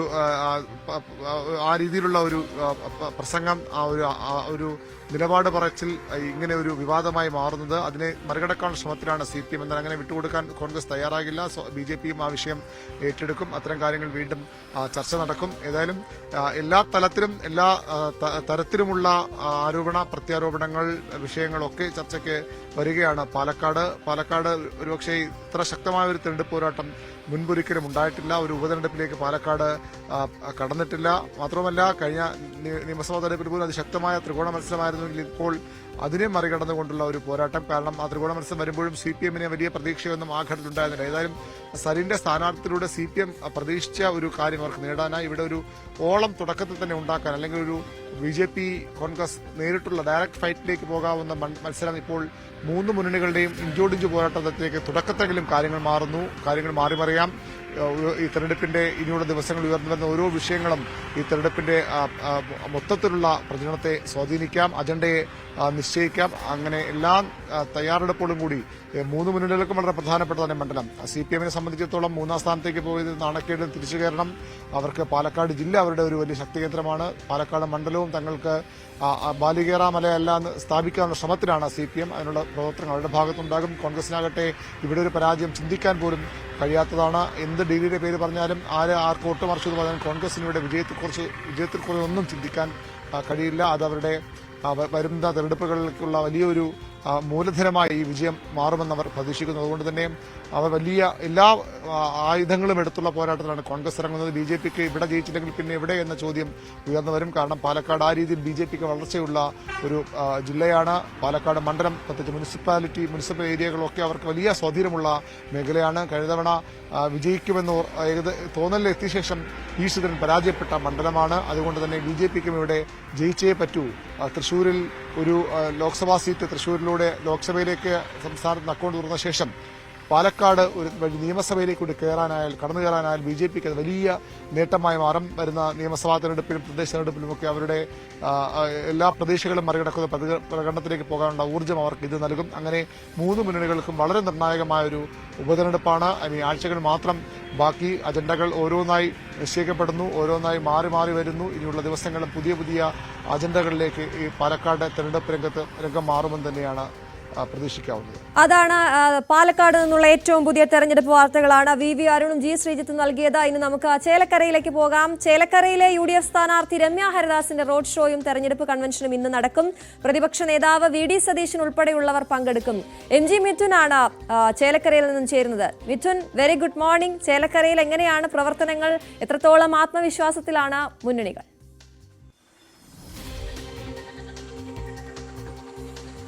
വെരി ഗുഡ് മോർണിംഗ്. ഇന്ന് രാവിലെ 10 മണിക്കാണ് ഈ കൺവെൻഷൻ UDF-ന്റെ നേരത്തെ തന്നെ നിശ്ചയിച്ചിരിക്കുന്നത്. അതിനു മുമ്പ് തന്നെ റോഡ് ഷോ നടക്കും. കാരണം നമുക്കറിയാം ചേലക്കരയെ സംബന്ധിച്ച് ആദ്യം തന്നെ UDF സ്ഥാനാർത്ഥിയുടെ പ്രഖ്യാപനം വന്നതാണ്. പക്ഷേ എങ്കിൽ പോലും തന്നെ മണ്ഡലത്തെ ഒരിക്കൽ കൂടി രമ്യ ഹരിദാസിനെ പരിചയപ്പെടുത്തുന്നതിന് വേണ്ടിയാണ് ഇത്തരത്തിൽ സ്ഥാനാർത്ഥികളെ റോഡ് ഷോയിലൂടെ വലിയ ആരോപണങ്ങളും ഏറ്റുവാങ്ങി വലിയ പ്രവർത്തകരുടെ അകമ്പടിയോടെ കൊണ്ടുവരാറുള്ളത്. പക്ഷേ അതിനൊരു കാലതാമസം വന്നു എന്നുള്ള ഒരു വിമർശനം നേരത്തെ തന്നെ ഉണ്ടായിരുന്നു. പക്ഷേ അത് ഇന്ന് വിരാമമാകുകയാണ്. ഇന്ന് രാവിലെ 10 മണിയോടുകൂടി ചേലക്കര ബസ് സ്റ്റാൻഡ് പരിസരത്ത് നിന്ന് ആരംഭിച്ച് 2 കിലോമീറ്റർ ദൂരത്തോളമാണ് ഇത്തരത്തിൽ റോഡ് ഷോ നടക്കുക. അതിനുവേണ്ടിയുള്ള എല്ലാ ക്രമീകരണങ്ങളും ഏർപ്പെടുത്തുകയും ചെയ്തു. അതിനുശേഷമാണ് വലിയ നേതാക്കൾ പങ്കെടുക്കുന്ന വിപുലമായ കൺവെൻഷൻ പരിപാടികളും ഇതിനോടൊപ്പം തന്നെ അരങ്ങേറുകയും ചെയ്ത. ഒപ്പം തന്നെ കഴിഞ്ഞ ദിവസങ്ങളിൽ നമുക്കറിയാം 3 സ്ഥാനാർത്ഥികളും പ്രചരണ രംഗത്ത് വലിയ സജീവമായിരുന്നു. കഴിഞ്ഞ ദിവസം അവധി ദിനമായിരുന്നു എങ്കിൽ പോലും ആയിരുന്നതുകൊണ്ട് തന്നെ ക്ഷേത്രങ്ങളും ഇത്തരത്തിൽ പള്ളികളും ഒക്കെ കേന്ദ്രീകരിച്ചായിരുന്നു സ്ഥാനാർത്ഥികൾ പര്യടനം നടത്തുകയും ചെയ്തത്. ഇന്ന് രമ്യ ഹരിദാസിന്റെ കൺവെൻഷന് പുറമെ LDF സ്ഥാനാർത്ഥിക്ക് വൈകിട്ട് 4 മണി മുതലാണ് LDF സ്ഥാനാർത്ഥി ഈ പാഞ്ഞാൾ പഞ്ചായത്തിന്റെ മേഖലകളിലാണ് അദ്ദേഹം ഇന്ന് വോട്ട് ചോദിച്ചെത്തുക. കവലകൾ കേന്ദ്രീകരിച്ചും ഒപ്പം തന്നെ വീടുകൾ കേന്ദ്രീകരിച്ചും ഒക്കെയാണ് ഇന്ന് അദ്ദേഹം പര്യടനത്തിനിറങ്ങുക. UR പ്രദീപ് എന്നുള്ളതാണ്. മറ്റൊന്ന് BJP-യാണ്. BJP-യുടേത് ഇന്ന് വരവൂർ പഞ്ചായത്തിലാണ്. വരവൂർ പഞ്ചായത്ത് കേന്ദ്രീകരിച്ചാണ് ഇന്ന് K ബാലകൃഷ്ണന്റെ പര്യടനം നടക്കുക. അതേസമയം കഴിഞ്ഞ ദിവസങ്ങളിൽ ഒക്കെ തന്നെ ചേലക്കരയെ സംബന്ധിച്ച് വലിയ രാഷ്ട്രീയ വിഷയങ്ങളൊന്നും തന്നെ ഉയർത്തിക്കാണിക്കുക, അല്ലെങ്കിൽ ഇടതുമുന്നണിക്ക് വലിയ ആക്കമുള്ള മേഖലയാണ്, അല്ലെങ്കിൽ അവരുടെ ഉറച്ച കൂട്ടം തന്നെ എന്ന് നമുക്ക് വിശേഷിപ്പിക്കാൻ പറ്റുന്ന ഒരു മണ്ഡലം കൂടിയാണ് ചേലക്കരയിൽ. കഴിഞ്ഞ ദിവസം BJP പുതിയൊരു ആരോപണവുമായി രംഗത്ത് വരുന്നു. തൃശൂർ മോഡൽ, അതായത് തൃശൂരിൽ ലോക്സഭാ സീറ്റ് നേടിയെടുത്തതിൽ പ്രധാന പങ്കുവഹിച്ചത് ഇത്തരത്തിൽ തൃശൂർ പൂരം കലക്കിയതുമായി ബന്ധപ്പെട്ടുള്ള വിവാദങ്ങൾ തന്നെയായിരുന്നു.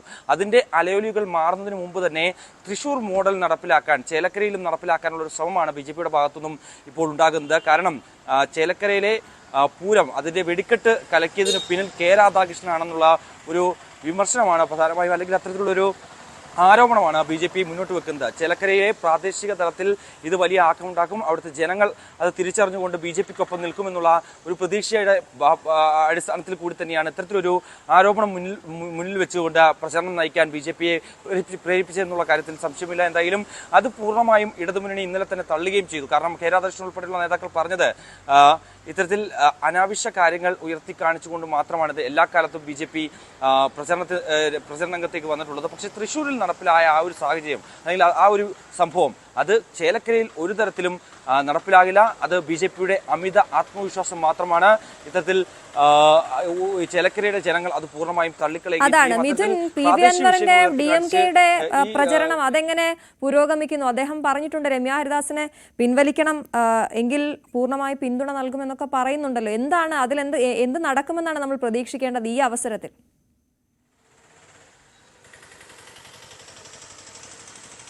PV അൻവർ ഇന്നലെ തന്നെ മണ്ഡലത്തിലേക്ക് എത്തിയിട്ടുണ്ട്.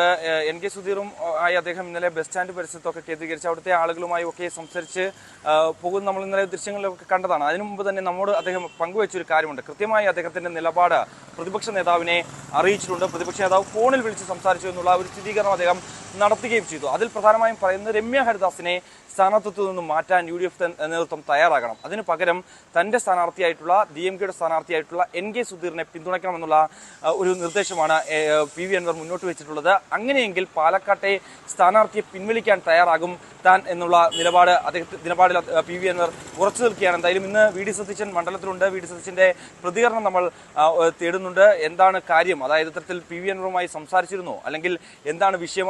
ഈ ഒരു സ്ഥാനാർത്ഥിത്വവുമായി ബന്ധപ്പെട്ടാണോ, അല്ലെങ്കിൽ രമ്യയെ സ്വാഭാവികമായും ഇത്തരത്തിൽ മണ്ഡലത്തിൽ നിന്ന് പിൻവലിക്കുക എന്നത് UDFനെ സംബന്ധിച്ച് അത് ഒരു വിരളമായ ഒരു സാഹചര്യം മാത്രമാണ്. എങ്കിൽ പോലും തന്നെ UDF അങ്ങനെ ഒരു തീരുമാനത്തിലേക്ക് കടക്കില്ല എന്ന് നമുക്ക് പ്രതീക്ഷിക്കാം. കാരണം അതൊരു ആത്മഹത്യാപരമായിട്ടുള്ള ഒരു തീരുമാനമാണ് എന്ന് നമുക്ക് എടുത്തു പറയുകയും ചെയ്യാം. കാരണം അങ്ങനെ ഒരു നിലപാടിലേക്ക് ഇതിനു മുമ്പൊന്നും തന്നെ ഉണ്ടായിട്ടുണ്ട് എങ്കിൽ പോലും ഈ സമീപകാല ചരിത്രത്തിലൊന്നും തന്നെ UDFൽ അത്തരത്തിൽ സ്ഥാനാർത്ഥിയെ പിൻവലിച്ചുകൊണ്ടൊരു മറ്റൊരാൾക്ക് വിട്ടുവീഴ്ച നൽകുന്ന ഒരു തരത്തിലേക്ക് കാര്യങ്ങൾ പോയിട്ടില്ല. DMK സംബന്ധിച്ച് PV അൻവറിനെ സംബന്ധിച്ച് പിടിച്ചു നിൽക്കാൻ, അതായത് ഇടതുമുന്നണി ഇനി ഒരു സ്ഥാനമില്ല എന്ന് കണ്ട PV അൻവറിന് UDFലേക്ക് ചേക്കേറണം. UDFലേക്ക് ഒരു എൻട്രി എന്നുള്ള രീതിയിൽ തന്നെയാണ് ഇത്തരത്തിലൊരു നിലപാട് കടുപ്പിച്ചുകൊണ്ട് സ്ഥാനാർത്ഥികളെ നിർത്താൻ അൻവറിനെ പ്രേരിപ്പിച്ചിരിക്കുന്നത്. എന്തായാലും 28-ന് മുമ്പ് സ്ഥാനാർത്ഥികൾ നാമനിർദ്ദേശ പത്രിക സമർപ്പിക്കാനുള്ള അവസാന തീയതിയായ 28-ന് മുൻപ് തന്നെ ഈ നിലപാട് തന്നെ അറിയിക്കണം. എന്താണ് UDF നേതൃത്വം താൻ നൽകിയിട്ടുള്ള നിർദ്ദേശങ്ങൾ അത് പാലിക്കുമോ, അല്ലെങ്കിൽ ഇനിയുള്ള കാലങ്ങളിൽ, അതായത് വരാൻ പോകുന്ന തദ്ദേശ തെരഞ്ഞെടുപ്പ്, അതിനുശേഷം നിയമസഭാ തെരഞ്ഞെടുപ്പ് വരുന്നുണ്ട്, ആ സമയത്തൊക്കെ തന്നെ UDFന്റെ പിന്തുണയുണ്ടെങ്കിൽ മാത്രമേ അൻവറിന് പിടിച്ചു നിൽക്കാൻ സാധിക്കൂ. ഒപ്പം തന്നെ കൃത്യമായ സീറ്റ് ചർച്ചകൾ നടക്കേണ്ടതായിട്ടുണ്ട്. അൻവറിന് നിലമ്പൂർ സംബന്ധിച്ച്, നിലമ്പൂരിൽ ഇടതുമുന്നണിയുടെയും ഒപ്പം തന്നെ അൻവറിന്റെ വ്യക്തിപരമായ വോട്ടുകളൊക്കെ നേടിയാണ് അദ്ദേഹം വിജയിച്ചു കയറുന്നത്. അത് നമുക്ക് അറിയാവുന്ന കാര്യം തന്നെയാണ്. അതുകൊണ്ട് തന്നെ ഇത്തവണ ഇനി അടുത്ത നിയമസഭാ തെരഞ്ഞെടുപ്പിലേക്ക് വരുമ്പോൾ സ്വാഭാവികമായും അദ്ദേഹത്തിന് ഇടതുമുന്നണിയുടെ വോട്ടുകൾ സമാഹരിക്കാനാകില്ല. അതുകൊണ്ട് തന്നെ UDFനെ ഒപ്പം നിർത്തുക എന്നുള്ള ഒരു ലക്ഷ്യമാണ് ഈ നീക്കത്തിലൂടെ നമുക്ക് മനസ്സിലാക്കാൻ സാധിക്കുന്നത്. എന്തായാലും ഇന്ന് അൻവറിന്റെ കൂടുതൽ പ്രതികരണങ്ങൾ ഉണ്ടാകും. NK സുധീറുമായി ഇന്ന് പര്യടനത്തിന് അദ്ദേഹം ഒപ്പം ഇറങ്ങുമെന്ന് തന്നെയാണ് അറിയിച്ചിട്ടുള്ളത്. രാവിലെ 10 മണിയോടുകൂടി ഈ കൺവെൻഷൻ കഴിഞ്ഞതിന് ശേഷം ഒരുപക്ഷെ VD സതീശുമായി കൂടിക്കാഴ്ചകൾ ഉണ്ടാകുമോ, അല്ലെങ്കിൽ ഏതെങ്കിലും തരത്തിൽ നേതാക്കളുമായി അദ്ദേഹം സംസാരിക്കുമെന്നടക്കമുള്ള കാര്യങ്ങളാണ് ഇനി നമുക്ക് കണ്ടറിയേണ്ടിയിരിക്കുന്നത്. എന്തായാലും ചേലക്കരയും പാലക്കാടിന് പുറമെ വലിയ ആവേശത്തിലാണ്, വലിയ ചൂടേറിയ വാർത്തകളാണ് ചേലക്കരയെ സംബന്ധിച്ചപ്പോൾ. അതാണ് മിഥുൻ. എന്തായാലും നമ്മളിങ്ങനെ ഒരു ഡെപ്യൂട്ടേഷനിൽ പല സ്ഥലങ്ങളിൽ ജോലി ചെയ്യേണ്ടി വരും. തിരുവനന്തപുരത്ത് നിന്ന് പെട്ടെന്ന് ചേലക്കരയിലേക്ക് പോകേണ്ടി വന്നു. മിഥുൻ, എങ്ങനെയുണ്ട് ചേലക്കര മൊത്തത്തിൽ രാഷ്ട്രീയത്തിനപ്പുറം?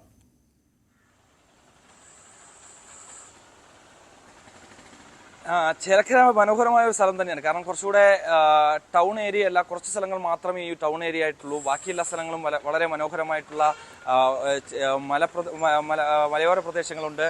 ഒപ്പം തന്നെ ഭാരതപ്പുഴ ഒഴുകി പോകുന്ന മേഖല കൂടിയാണ്. ഒപ്പം തന്നെ കുറച്ചുകൂടെ വലിയ ഒരു വൈഡ് റീജിയൻ ആയിട്ടുള്ള ഒരു മണ്ഡലമാണ് ഈ പറയുന്ന ചേലക്കര എന്ന് പറയുന്നത്. അത്തരത്തിൽ 9 ഗ്രാമപഞ്ചായത്തുകൾ അടങ്ങുന്ന ഒരു നിയമസഭാ മണ്ഡലമാണ്. അവിടെ എല്ലായിടത്തും എത്തിപ്പെടാൻ ഇതുവരെയും സാധിച്ചിട്ടില്ല എങ്കിൽ പോലും പരമാവധി സ്ഥലങ്ങളിൽ ഈ ഒരു വന്നതിന് ശേഷം ഒരു 4 ദിവസം കൊണ്ട് പരമാവധി സ്ഥലങ്ങളിൽ എത്തിപ്പെടാൻ സാധിക്കുന്നുണ്ട്. കാരണം അത്രത്തോളം കിലോമീറ്ററുകൾ താണ്ടി വേണം പോകാൻ എന്നുള്ളതാണ്. എന്തായാലും വളരെ മനോഹരമായ സ്ഥലമാണ്. ഇപ്പോൾ ചേലക്കരയും വലിയ ചൂടേറിയ വാർത്തയായി മാറുന്നു. കാരണം ഇടതുമുന്നണിയുടെ കോട്ടയാണെന്ന് നമുക്കറിയാം. 96-ന് ശേഷം ഇടതുമുന്നണിയെ കൈവിടാത്ത ഒരു മണ്ഡലം കൂടിയാണ്. അത് തിരിച്ചു പിടിക്കുക എന്നുള്ള ലക്ഷ്യമാണ് UDF നേതൃത്വത്തിനുള്ളത്. കാരണം അവരുടെ ഒരു അഭിമാന പോരാട്ടം തന്നെയാണ് ഈ 3 തെരഞ്ഞെടുപ്പും, ഈ മൂന്ന് ഉപതെരഞ്ഞെടുപ്പും ഞങ്ങൾക്ക് ശരി മിഥുൻ, എന്തായാലും വലിയ കൗതുകം ചേലക്കരയിലുണ്ട്. ആ കൗതുകം തുടരട്ടെ. മിഥുന് ഒരു നല്ല ദിവസം ആശംസിക്കുകയാണ്. MG മിഥുനാണ് ചേലക്കരയിൽ നിന്ന് വിവരങ്ങൾ നൽകിയത്. പാലക്കാട് മണ്ഡലത്തിൽ PV അൻവറിന്റെ സംഘടനയായ DMK മത്സരിക്കുന്നത് UDF-നെ ബാധിക്കില്ലെന്ന് രാഹുൽ മാങ്കൂട്ടത്തിൽ. DMK സ്ഥാനാർത്ഥി ഭീഷണിയല്ല, സ്ഥാനാർത്ഥിത്വം പിൻവലിക്കാൻ നിർബന്ധിക്കാൻ ആകില്ലെന്നും പിൻവലിച്ചാൽ നല്ലതെന്നും രാഹുൽ മാങ്കൂട്ടത്തിൽ ന്യൂസ് 18നോട് പറഞ്ഞു. പാലക്കാട്ടെ UDF സ്ഥാനാർത്ഥി രാഹുൽ മാങ്കൂട്ടത്തിന്റെ പ്രചരണം ഇന്ന് ആരംഭിച്ചു. രാവിലെ 100 ഫീറ്റ് റോഡിലാണ്, ഇവിടെ 100 ഫീറ്റ് റോഡിൽ ആണ് അദ്ദേഹം പ്രചരണം തുടങ്ങുന്നത്. ഒരു പ്രഭാത സവാരിക്കൊപ്പം പ്രചരണം, ആ ഒരു രീതിയിലാണ് രാഹുൽ ഇന്ന് പ്രചരണം തുടങ്ങിയിരിക്കുന്നത്. പ്രഭാത സവാരിക്ക് ഇറങ്ങുന്ന ആളുകളെയൊക്കെ ഇന്നലെ പ്രഭാത സവാരിക്ക് ഇറങ്ങുന്ന ആളുകളെയൊക്കെ കണ്ടിട്ട് വോട്ട് ചോദിച്ചുള്ള പ്രചരണം, എല്ലാ ആളുകളെയും നേരിട്ട് കണ്ട് വോട്ട് ചോദിക്കാനുള്ള ശ്രമത്തിനുള്ള സമയം ഇനിയുണ്ട്. രാഹുൽ, പ്രഭാത സവാരിയും ഓട്ടോയെടുപ്പവും ഒരുമിച്ച് കൊണ്ടുപോകും. അതെ, പരമാവധി ആളുകളെ കാണാൻ കഴിയുന്ന എല്ലാ ചാനലുകളും യൂസ് ചെയ്യുക. ഇതിനാണ് എല്ലാ ആളുകളെയും പ്രചരണ തിരക്കിലാണ് രാഹുൽ. എല്ലാ ആളുകളെയും, വാഹനങ്ങളിൽ പോകുന്നവരും അതുപോലെ ഇവിടുത്തെ കച്ചവടക്കാരെയും ഒക്കെ കണ്ട് വോട്ട് ചോദിക്കുകയാണ്. ഓരോ ആളുകളെയും നേരിട്ട് കണ്ട് വോട്ട് ചോദിക്കുക തന്നെയാണ് രീതി. ഇങ്ങനെ എല്ലാ ദിവസവും രാവിലെ ഇന്നലെ 5:30, ഇന്നലെ മെനങ്ങാന്നൊക്കെ 5:30 ഇറങ്ങിയില്ലേ? ഇന്നലെ മെനങ്ങാന്നൊക്കെ 4:30 ഒക്കെ ആയപ്പോഴത്തേക്കിന് ഇറങ്ങി. മത്സ്യ മാർക്കറ്റിൽ പോയി, പച്ചക്കറി മാർക്കറ്റിൽ പോയി. അതൊക്കെ പാലക്കാടിന്റെ ഏറ്റവും പ്രധാനപ്പെട്ട ഹാപ്പനിങ് സ്പേസസ് ആണ്. അതേസമയം തന്നെ അവർക്ക് ചില കൺസേൺസ് ഉണ്ട്. ആ രണ്ടിടത്തെയും പ്രത്യേകത, ആ രണ്ടും മാർക്കറ്റിനെയും നവീകരിക്കുന്നതിനകത്ത് മുൻ ജനപ്രതിനിധിയായ ശ്രീ ഷാഫി പറമ്പിലുള്ള വലിയ റോളുമൊക്കെ അവിടുത്തെ ആളുകളെല്ലാം കൃത്യമായി പറയുന്നുണ്ട്, കമ്മ്യൂണിക്കേറ്റ് ചെയ്യുന്നുണ്ട്. കൺവെൻഷനിലേക്കൊക്കെ പോവുകയാണ്. നേതാക്കൾ ഒരുമിച്ച് ഇവിടെ എത്തുന്നു, എല്ലാവരും എത്തുന്നു. എങ്ങനെയാണ് അതിന്റെ ഒരു? അപ്പം ഇന്ന് കൺവെൻഷനോട് കൂടിയിട്ട് ഒഫീഷ്യൽ സ്വഭാവമുള്ള പരിപാടികളിലേക്ക് കിടക്കുകയാണ്. അപ്പൊ ഇതുവരെ നമ്മൾ ചെയ്തുകൊണ്ടിരുന്നത്, അതെല്ലാ രാഷ്ട്രീയ സംഘടനകളും അങ്ങനെ തന്നെയാണ്.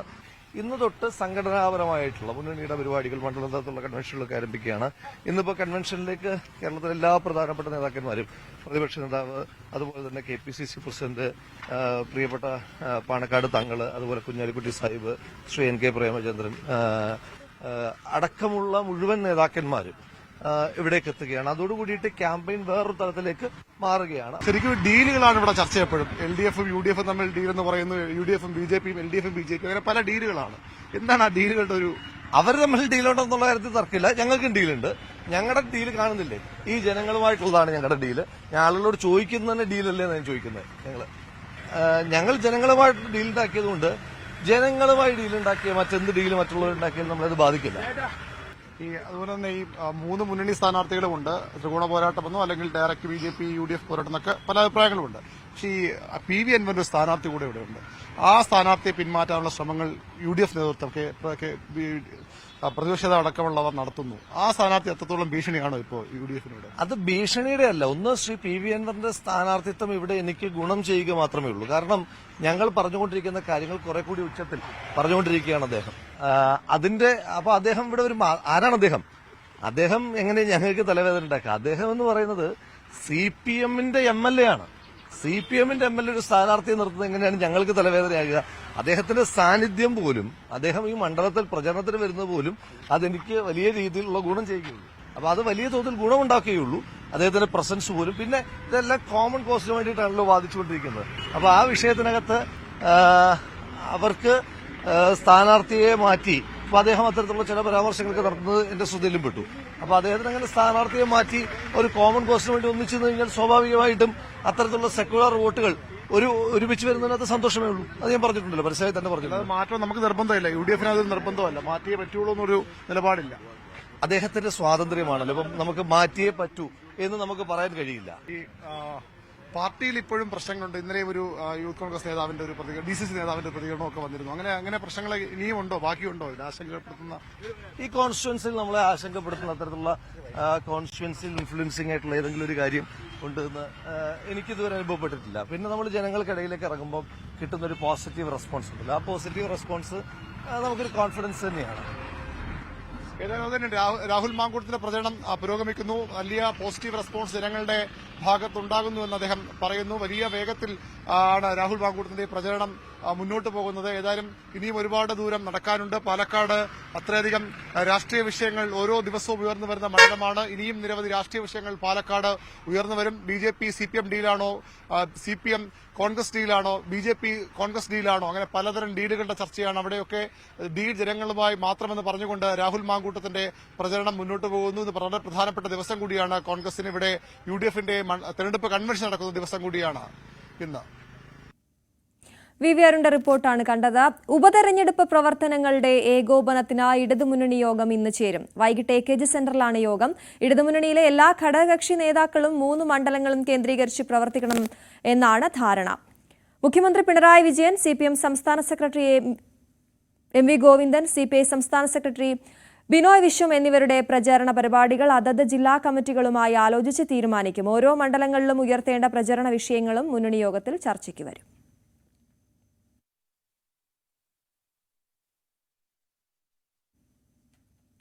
പള്ളികളുടെ അവകാശ തർക്കവുമായി ബന്ധപ്പെട്ട് ഓർത്തഡോക്സ് യാക്കോബായ വിഭാഗങ്ങൾ തമ്മിലുള്ള കേസുകൾ ഹൈക്കോടതി ഇന്ന് വീണ്ടും പരിഗണിക്കും. സുപ്രീം കോടതി ഉത്തരവ് നടപ്പാക്കണമെന്നാവശ്യപ്പെട്ട് ഓർത്തഡോക്സ് വിഭാഗം നൽകിയ ഹർജികളാണ് പരിഗണിക്കുന്നത്. യാക്കോബായ വിഭാഗത്തിന്റെ കൈവശമുള്ള പള്ളികൾ ഏറ്റെടുത്ത് കൈമാറാൻ കഴിഞ്ഞ ദിവസം കോടതി നിർദ്ദേശിച്ചിരുന്നു. ഡാനി പോൾ വാർത്തയുടെ വിശദാംശങ്ങളുമായി ചേരുന്നു. Danny, very good morning. ഇന്ന് കോടതിയിലേക്ക് കേസെത്തുമ്പോൾ എന്താണ് നമ്മൾ പ്രതീക്ഷിക്കേണ്ടത്?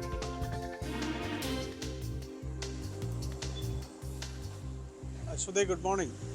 കഴിഞ്ഞ കുറേ നാളുകളായി യാക്കോബായ അത് ഓർത്തഡോക്സ് വിഭാഗങ്ങൾ തമ്മിൽ ഈ പള്ളി കൈമാറ്റം സംബന്ധിച്ചുള്ളൊരു തർക്കം നിലനിൽക്കുന്നുണ്ട്. സുപ്രീം കോടതി വിധിയുണ്ട് ഓർത്തഡോക്സ് പക്ഷത്തിന് അനുകൂലമായിട്ട് പള്ളികൾ ഏറ്റെടുത്ത് കൈമാറണമെന്ന് സർക്കാരിന് നിർദ്ദേശം നൽകണമെന്നുള്ളത്. ചില പള്ളികളിൽ അത് നടപ്പായി, പക്ഷേ ഇനിയും ആ പള്ളികളിൽ അത് നടപ്പാകാനുണ്ട്. അതിനിടയിലാണ് ഈ ഓർത്തഡോക്സ് വിഭാഗം ഇത്തരം ഈ പള്ളികൾ ഏറ്റെടുത്ത് നടപ്പാക്കുന്നതിൽ സർക്കാർ വിമുഖത കാണിക്കുന്നു എന്നതടക്കമുള്ളൊരു ആക്ഷേപമായിട്ട് കോടതിയിലേക്ക് എത്തുന്നത്. ഇതിൽ ചില ഇടപെടലുകൾ നടക്കുന്നു എന്നതടക്കമുള്ള കാര്യങ്ങൾ അവർ പലപ്പോഴും ഉന്നയിക്കുന്നതുമാണ്. കഴിഞ്ഞ ദിവസമാണ് ഇത് വീണ്ടും കോടതിയിലെത്തുകയും 6 പള്ളികൾ കൂടി എറണാകുളത്തെ ഉൾപ്പെടെയുള്ള ഓടക്കാലി, അതോടൊപ്പം തന്നെ മഴവന്നൂർ ഉൾപ്പെടെ പാലക്കാട് ജില്ലയിലേത് ഉൾപ്പെടെയുള്ള 6 പള്ളികൾ ഏറ്റെടുത്ത് കൈമാറണമെന്ന് അവർ ഹൈക്കോടതിയിൽ ആവശ്യപ്പെടുന്നു. ഇതിനെതിരെ യാക്കോബായ വിഭാഗം നൽകിയ ഹർജി അത് ഡിവിഷൻ ബെഞ്ച് തള്ളുകയും ചെയ്തിരുന്നു. വീണ്ടും ഈ കേസ് പരിഗണിക്കുകയാണ്. പ്രധാനമായും തന്നെ ഓർത്തഡോക്സ് വിഭാഗം ആക്ഷേപിക്കുന്നത് ഇതിൽ ക്രമസമാധാന പ്രശ്നങ്ങൾ ചൂണ്ടിക്കാണിച്ചുകൊണ്ട് സർക്കാർ പിൻവാങ്ങുന്നു. അത് യാക്കോബായ പക്ഷത്തിനൊപ്പം നിൽക്കുന്നതിന് വേണ്ടിയാണെന്നാണ് ഓർത്തഡോക്സ് വിഭാഗത്തിൻ്റെ ഒരു ആരോപണം. നമുക്ക് കഴിഞ്ഞ നാളുകൾ പള്ളികൾ ഏറ്റെടുത്ത് കൈമാറാൻ നടത്തിയ ചില ശ്രമങ്ങളുണ്ട്. പോലീസ് അടക്കം ഇവിടെ എത്തുകയും പള്ളികളിലെത്തുകയും വിശ്വാസികൾ അത് പ്രതിഷേധിക്കുകയും പ്രതിരോധിക്കുകയും എല്ലാം തന്നെ ചെയ്തു. തുടർന്ന് അത് നടപ്പാക്കാനായിട്ടൊക്കെ പള്ളികൾ ഏറ്റെടുക്കാൻ കഴിഞ്ഞില്ല. ക്രമസമാധാന പ്രശ്നങ്ങൾ ഉണ്ടാകുമെന്നൊരു രീതിയിലേക്ക് പോലീസ് റിപ്പോർട്ട് നൽകി. കാരണം പ്രതിഷേധം അങ്ങേയറ്റം സംഘർഷത്തിൻ്റെ വക്കോളം എത്തുന്ന അവസ്ഥയായിരുന്നു പലയിടങ്ങളിലും തന്നെ ഉണ്ടായത്. അപ്പോൾ ഇത്തരം കാര്യങ്ങൾ ചൂണ്ടിക്കാണിച്ച് ക്രമസമാധാന പ്രശ്നങ്ങൾ ചൂണ്ടിക്കാണിച്ചുകൊണ്ട് പോലീസ് പിൻവാങ്ങുകയായിരുന്നു. അത്തരമൊരു ഏറ്റെടുക്കൽ നടപടികളിലേക്ക് നീങ്ങിയാൽ അത് വലിയ രീതിയിലുള്ള പ്രതിഷേധങ്ങൾക്കും ക്രമസമാധാന പ്രശ്നങ്ങൾക്കും കാരണമാകുമെന്ന് ചൂണ്ടിക്കാണിച്ചു. ഇത് കോടതിയിൽ റിപ്പോർട്ടായി സമർപ്പിക്കുകയും ചെയ്തു. എന്നാൽ അത് യാക്കോബായ വിഭാഗവുമായി ചേർന്നുകൊണ്ട് തങ്ങളെ കബളിപ്പിക്കുകയാണെന്നൊരു ആക്ഷേപം കൂടി ഓർത്തഡോക്സ് വിഭാഗം ഉന്നയിക്കുന്നുണ്ട്. അവർ കോടതിയിലും അത് പറയുകയും ചെയ്തു. എന്തായാലും കഴിഞ്ഞ ദിവസങ്ങളിലും പള്ളികൾ ഏറ്റെടുക്കാൻ ശ്രമം നടത്തിയിരുന്നു. പക്ഷേ അതും ഫലവത്തായില്ല. പോലീസ് പിൻവാങ്ങുകയായിരുന്നു. എന്തായാലും ഇന്ന് കോടതിയിൽ ഹർജി വീണ്ടും എത്തുകയാണ്. എന്താണ് സർക്കാർ റിപ്പോർട്ട് എന്നതാണ് ഇനിയുള്ളത്. അതോടൊപ്പം തന്നെ ഓർത്തഡോക്സ് വിഭാഗം ഉയർത്തിക്കൊണ്ടുവരുന്ന ആക്ഷേപങ്ങൾ, ആരോപണങ്ങൾ അത് ഏത് രീതിയിലാണ് എന്നത് കൂടി പരിശോധിക്കണം. ഇന്ന് രാവിലെ കോടതിയിൽ കേസ് പരിഗണനയ്ക്ക് വരും. ഡാനി പോളാണ് കൊച്ചിയിൽ നിന്നും വിവരങ്ങൾ നൽകിയത്. ഇനിയൊരു ഇടവേളയാണ്. അതിനുശേഷം രാവിലെയിൽ അതിഥികൾ ചേരും. അതിഥികളുമായി ഹരികൃഷ്ണൻ എത്തും.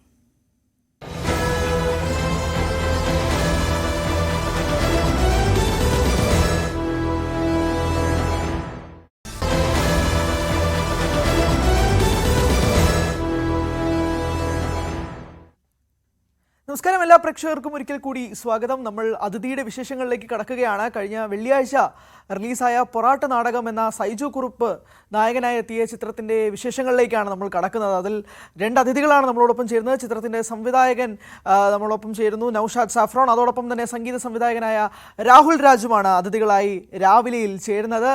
2 പേർക്കും സ്വാഗതം. നമസ്കാരം. നമസ്കാരം. നൗഷാദ്, ഏറ്റവും ഞാൻ ആദ്യം നൗഷാദിലേക്ക് കടക്കുകയാണ്. പ്രധാനമായും ഈ സിനിമ റിലീസാവുന്നതിന് മുമ്പും നിങ്ങൾ റിലീസ് ചെയ്യുന്ന ഓരോ ഗാനത്തിലുമൊക്കെ സംവിധായകൻ സിദ്ദിഖിനായി ഒരു 5 സെക്കൻഡ് ആദ്യം ഒരു വീഡിയോയിൽ കാണിക്കാറുണ്ട്. സംവിധായകൻ സിദ്ദിഖ് അവസാനമായി പ്രസന്റ് ചെയ്യുന്ന ഒരു ചിത്രവും കൂടിയാണിത്. അപ്പോൾ താങ്കൾ അദ്ദേഹത്തിൻ്റെ കീഴിൽ പ്രവർത്തിച്ച ഒരാളും കൂടിയാണ്. അപ്പോൾ ഈ ഒരു അവസരത്തിൽ പ്രത്യേകിച്ച് സിദ്ദിഖിനെ നമ്മൾ നോക്കുകയാണെങ്കിൽ ഒരുപാട് ഹിറ്റ് ചിത്രങ്ങൾ മലയാള സിനിമയിൽ തന്നെ ഏറ്റവും പകരം വയ്ക്കാനില്ലാത്തൊരു സംവിധായകൻ. അപ്പോൾ അദ്ദേഹം അവതരിപ്പിക്കുന്ന അവസാനത്തെ ഒരു ചിത്രവും കൂടിയാണ്. അപ്പോൾ ആ ഒരു സംഭവം കൂടി ഈ ചിത്രത്തിന് മേലുണ്ടല്ലോ. അപ്പോൾ താങ്കളെ സംബന്ധിച്ചിടത്തോളം ഈ ചിത്രം എത്രമാത്രം സ്പെഷ്യലാണ്, അതോടൊപ്പം തന്നെ സംവിധായകൻ സിദ്ദിഖുമായിട്ടുള്ള ഓർമ്മകളൊന്ന് പങ്കുവെച്ചുകൊണ്ട് നമുക്കൊന്ന് ആരംഭിക്കാം. Thank you Hari. Siddique sir എനിക്ക് വേണ്ടി ഡിസൈൻ ചെയ്ത് മേൽനോട്ടം വഹിച്ച ഒരു ചിത്രമാണ് പൊറാട്ടുകാറ. വളരെയേറെ എന്റെ ജീവിതത്തിലെ ഏറ്റവും പ്രധാനപ്പെട്ട ഒരു നിമിഷമാണ് ഈ ചിത്രം പുറത്തിറങ്ങിയപ്പോൾ എനിക്ക് ഉണ്ടായ അനുഭവം. സിദ്ദിഖ് സാർ എന്ന് പറയുന്ന ഒരു വ്യക്തി, അദ്ദേഹം ഒരു പുരുഷായസ് കൊണ്ട് നേടിയ പേരാണ് സിദ്ദിഖ്.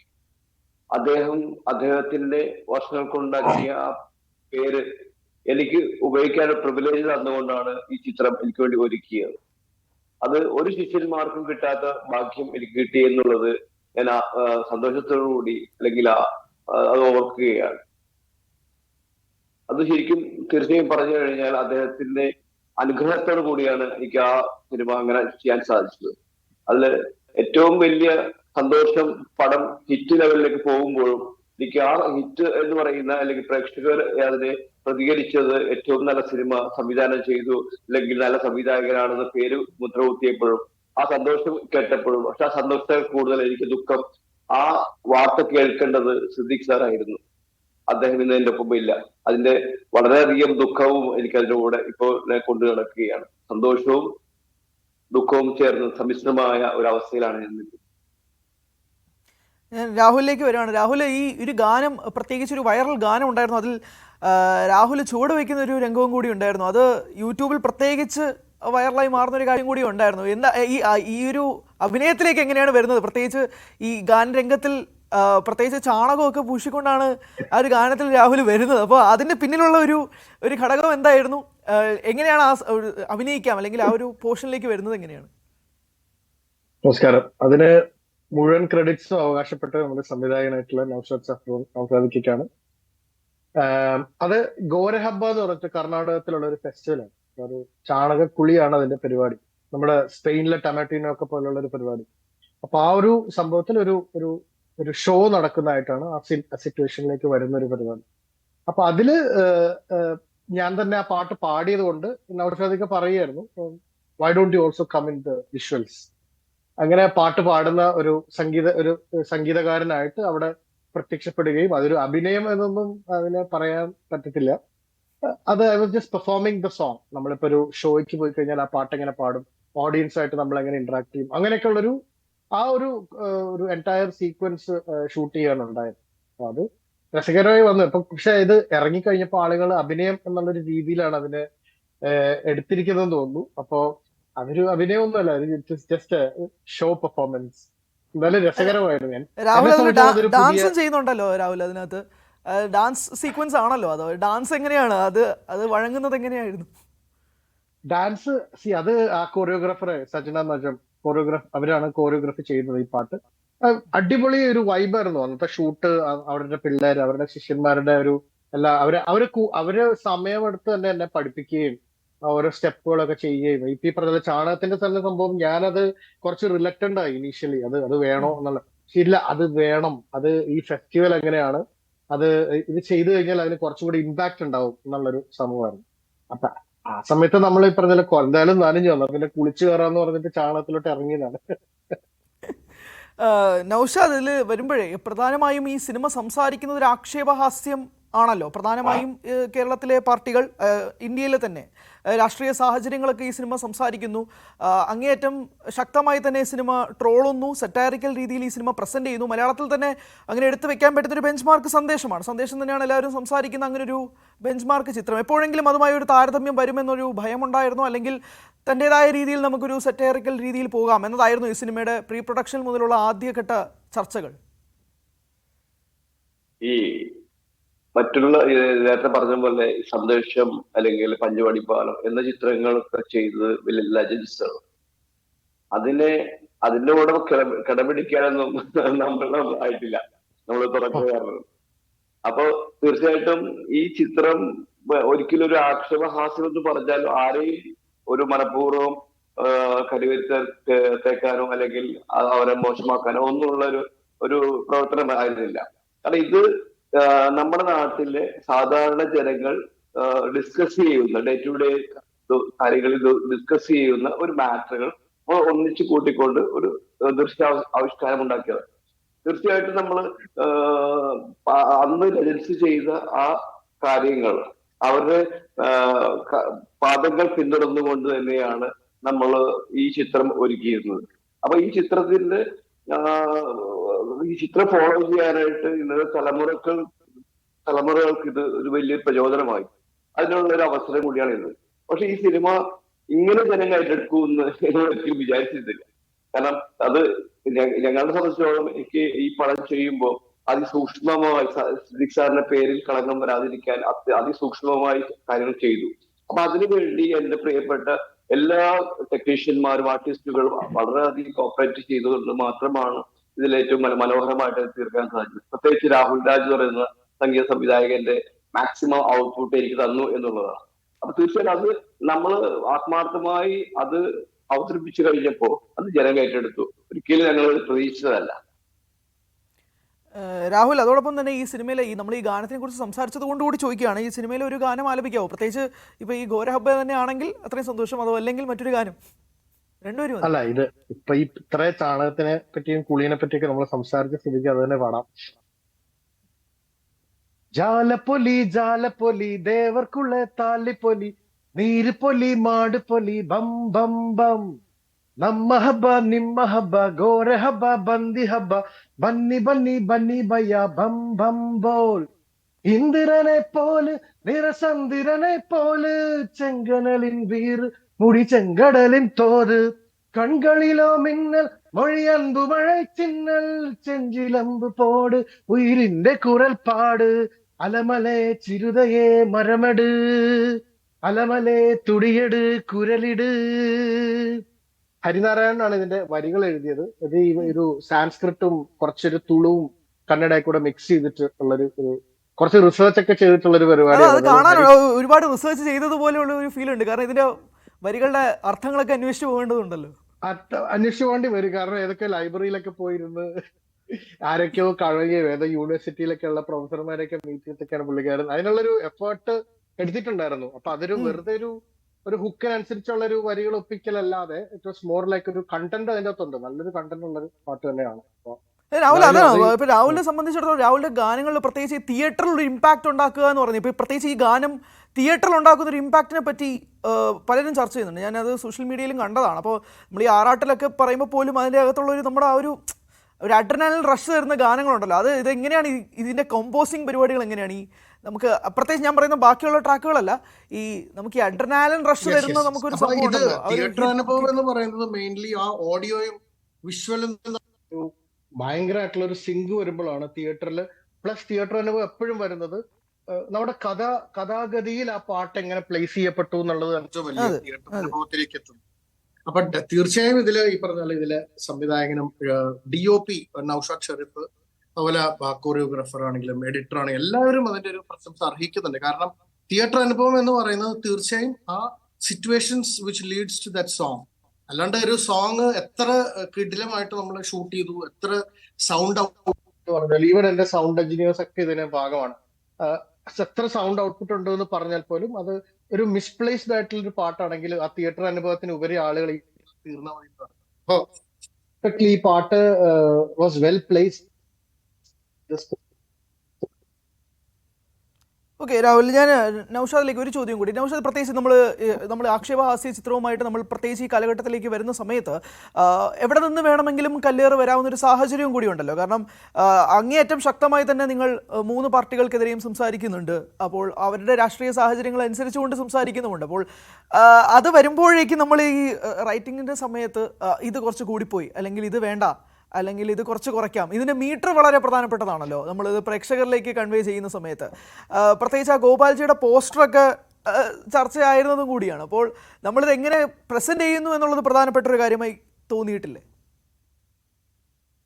അല്ല, ഇതില് നമ്മൾ നേരത്തെ പറഞ്ഞല്ലോ, മനഃപൂർവ്വം ഒന്നും ചെയ്തിട്ടില്ല. ഇത് സാധാരണ ജനങ്ങളുടെ വികാരമാണ്. ഇത് ആക്ച്വലി നമ്മളിപ്പോ ഒരു ഭരണപക്ഷം ഉണ്ടാകുമ്പോ പ്രതിപക്ഷമുണ്ട്. അപ്പൊ ഈ പ്രതിപക്ഷം എന്തിനാണ് ഭരണപക്ഷം ചെയ്യുന്നതിൽ എന്തെങ്കിലും പിഴവുകൾ ഉണ്ടെങ്കിൽ അത് ചൂണ്ടിക്കാണിക്കുകയാണ്. നമ്മളിപ്പോ ഒരു വീട്ടിലാണെങ്കിൽ ഒരു മകൻ ഒരു കാര്യം ചെയ്താൽ അത് ശരിയല്ലെങ്കിൽ അച്ഛൻ ചൂണ്ടിക്കാണിക്കും. ഇതൊരു ഓർമ്മപ്പെടുത്തലാണ് സിനിമ. ഒരിക്കലും ഇതൊരു അവരെ താഴ്ത്താനൊന്നുമല്ല, ഇതൊരു ഓർമ്മപ്പെടുത്തലാണ്. തീർച്ചയായിട്ടും ചിന്തിപ്പിക്കണം, അതാണ് ഉദ്ദേശിച്ചുള്ളൂ. പക്ഷെ ഇതിന് ഈ പടം ഇത്രയും പൂർണ്ണതയിൽ എത്താനുള്ള കാരണം തന്നെ ഇതിന് ഈ വർക്ക് ചെയ്ത എല്ലാവരും ഇതിൽ ഈ കോൺസെപ്റ്റ് ആലോചിച്ചുകൊണ്ട് തന്നെ അതിൽ ഡെഡിക്കേറ്റ് ചെയ്യുന്നതാണ്. കാരണം എല്ലാവർക്കും എല്ലാവരുടെ രാഷ്ട്രീയമുണ്ട്, പക്ഷെ ഇത് രാഷ്ട്രീയത്തിന്റെ ഒരു രീതിയിലല്ല. കാരണം ഇതൊരു നമ്മളുടെ നാടിൽ എന്താണോ സംഭവിക്കുന്നത് എന്നൊരു ഓർമ്മപ്പെടുത്തുക. ഈ ഓർമ്മപ്പെടുത്തലിലൂടെ ഒരുപക്ഷെ ഒരുപാട് മാറ്റങ്ങൾ ഉണ്ടായേക്കാം. അതാണ് നമ്മൾ ഇതിൽ ഉദ്ദേശിച്ചത്. ഈ ചിത്രത്തിൻ്റെ റെസ്പോൺസ് എങ്ങനെയുണ്ട്? പ്രത്യേകിച്ച് നമ്മൾ ഇപ്പോൾ സാധാരണ ഒരു വീക്കെൻഡാണല്ലോ നമുക്ക് പ്രധാനമായും ഫാമിലി വന്നതിന് ശേഷം. ഇപ്പോൾ ശനി ഞായറും കഴിഞ്ഞപ്പോൾ ഇന്ന് തിങ്കളാഴ്ച. അപ്പോൾ എങ്ങനെയുണ്ട് ഫാമിലിയുടെ ഭാഗത്തു നിന്നുള്ള, ഫാമിലി ഓഡിയൻസിനെ സംബന്ധിച്ചിടത്തോളം അവരുടെ ഭാഗത്തു നിന്നുള്ള റെസ്പോൺസും കാര്യങ്ങളൊക്കെ എങ്ങനെ പോകുന്നു? ആഡഡ് ഷോസിൻ്റെ കാര്യത്തെക്കുറിച്ച് എങ്ങനെയാണ് നടക്കുന്നത്? തിയേറ്ററുകൾ എത്ര എണ്ണമാണ് ഇപ്പോൾ സജീവമായി പോകുന്നത്? ഹൗസ്ഫുൾ ഷോസ് അങ്ങനെ എങ്ങനെയുണ്ട് ഇപ്പോൾ സിനിമയുടെ പ്രത്യേകിച്ചുള്ള കണക്കുകൾ? സിനിമയുടെ ഇപ്പോ ഇതൊരു ഫാമിലി ബാക്ക്ഗ്രൗണ്ടുള്ള സിനിമയാണ്. ആക്ച്വലി ഇതൊരു പൊളിറ്റിക്കൽ സെറ്റയർ എന്ന് പറയുമ്പോഴും അത് ഒരു ഫാമിലി ബാക്ക്ഗ്രൗണ്ടിൽ ധർമ്മത്തിൽ ഒരു ഹിലാരിയസ് ലെവലിൽ ഒരു ഹ്യൂമർ സെറ്റ് ചെയ്തിട്ടാണ് ഈ പ്രൊജക്ട് ഉണ്ടാക്കിയിട്ടുള്ളത്. ആസ്വദിക്കാനും ആനന്ദിക്കാനും ചിന്തിക്കാനും ഒക്കെയാണ്, ചിന്തിപ്പിക്കാനുമാണ്.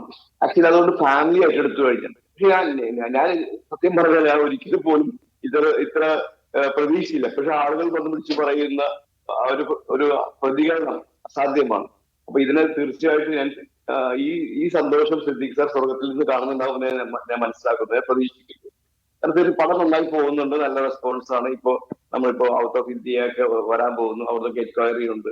അതൊക്കെ എൻക്വയറി വരാൻ കാരണം സിനിമയുടെ വിജയം തന്നെയാണ്. രാഹുൽ, എന്താണ് ഈ സിനിമയിൽ ഹുക്ക് ചെയ്ത ഒരു പ്രധാനപ്പെട്ട കാര്യം? ഇത് ഏറ്റെടുക്കാം, ഇത് ചെയ്യാം, അല്ലെങ്കിൽ ഒരു സെറ്റയർ, ഇതിനു മുമ്പ് ഇങ്ങനെ ഒരു പൊളിറ്റിക്കൽ സെറ്റയർ ജോണേഴ്സിനോട് താല്പര്യം ഉള്ളതുകൊണ്ടാണോ, അല്ലെങ്കിൽ ഈ സ്റ്റോറി വൈസ് ആയതുകൊണ്ടാണ്? എന്താണ് ഈ ഹുക്ക് ചെയ്തതെന്നാണ് പ്രധാനമായും? ഇതില് പ്രധാനമായിട്ട് ഞാൻ സംവിധായകനായിട്ടുള്ള നൗഷാദിക്കായിട്ട് എൻ്റെ വർഷങ്ങളായിട്ടുള്ള ഒരു ബന്ധമുണ്ട്, സ്നേഹബന്ധമുണ്ട്. അവിടെ നിന്ന് തന്നെയാണ് ഈ സിനിമയിലേക്ക് എത്തിയത്. അദ്ദേഹം പറഞ്ഞുകൊണ്ട് തന്നെയാണ്.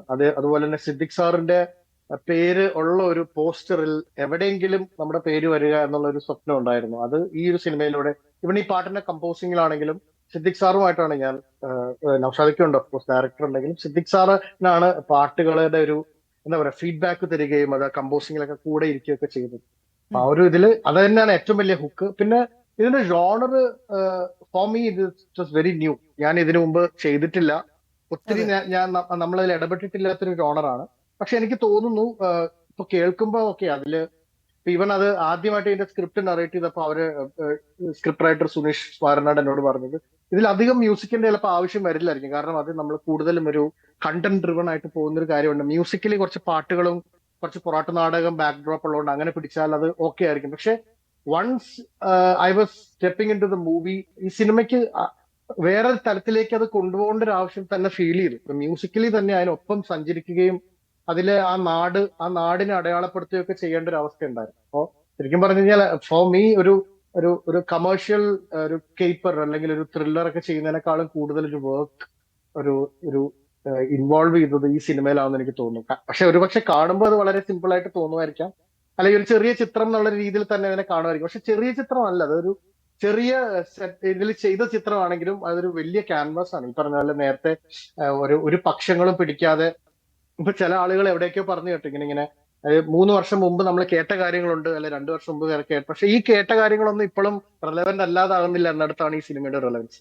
അപ്പൊ ഈ കാര്യങ്ങളൊക്കെ അഡ്രസ് ചെയ്യപ്പെടാത്തോളം കാലം ഇതിലെ കണ്ടന്റിനും ഈ സിനിമ സംവദിക്കുന്ന കാര്യങ്ങൾക്കൊക്കെ ഇതുണ്ട്. അപ്പൊ തീർച്ചയായും മ്യൂസിക്കലി എനിക്ക് അതിലൂടെ ഇതിനൊപ്പം എങ്ങനെ സഞ്ചരിക്കാൻ പറ്റി എന്നുള്ളത് തന്നെയാണ് ഞാൻ നോക്കിയതും. അതുകൊണ്ട് തന്നെ പ്രവർത്തിക്കുന്നത് ഒരു വലിയ സന്തോഷമായിട്ട് കരുതുന്നു.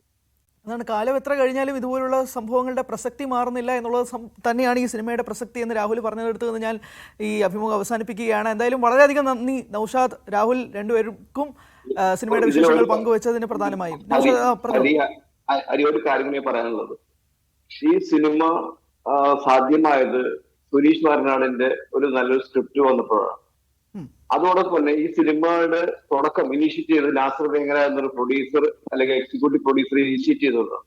ഇത് മനോഹരമാക്കാൻ സാധിച്ചത് എനിക്ക് എന്റെ ഫ്രീഡം അനുസരിച്ച് പണം മുടക്കാൻ ഒരു നല്ലൊരു പ്രൊഡ്യൂസർ വന്നു ചെയ്യുന്നുള്ളത് വിജയൻ പള്ളിക്കര.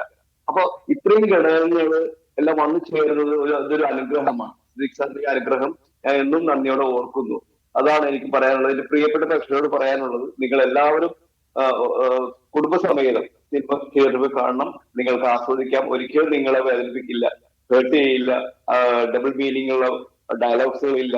സന്തോഷകരമായിട്ട് ആസ്വദിക്കാൻ പറ്റിയ ചിത്രമാണ്. നിങ്ങൾ എല്ലാവരും അത് കണ്ട് ആസ്വദിക്കണം എന്ന് തന്നെയാണ് എനിക്ക് അപേക്ഷിക്കാനുള്ളത്, അഭ്യർത്ഥിക്കാനുള്ളത്. തന്നെയാണ്. അപ്പോൾ ചിത്രം 18-ാം തീയതി റിലീസായി ഏകദേശം 3 ദിവസം പിന്നിട്ടിരിക്കുകയാണ്. ചിത്രം മികച്ച അഭിപ്രായം നേടി തിയേറ്ററുകളിൽ മുന്നേറുകയാണ്. അപ്പോൾ അതിഥികളായി നൗഷാദ് സാഫ്രനും രാഹുൽ രാജുമാണ് എത്തിയത്. ഇനി ഒരു ഇടവേളയിലേക്ക് കടക്കുകയാണ്. ഇടവേളയ്ക്ക് ശേഷം ഫാസ്റ്റ് ന്യൂസുമായി കൃഷ്ണേന്ദു ചേരും. ഇടവേള.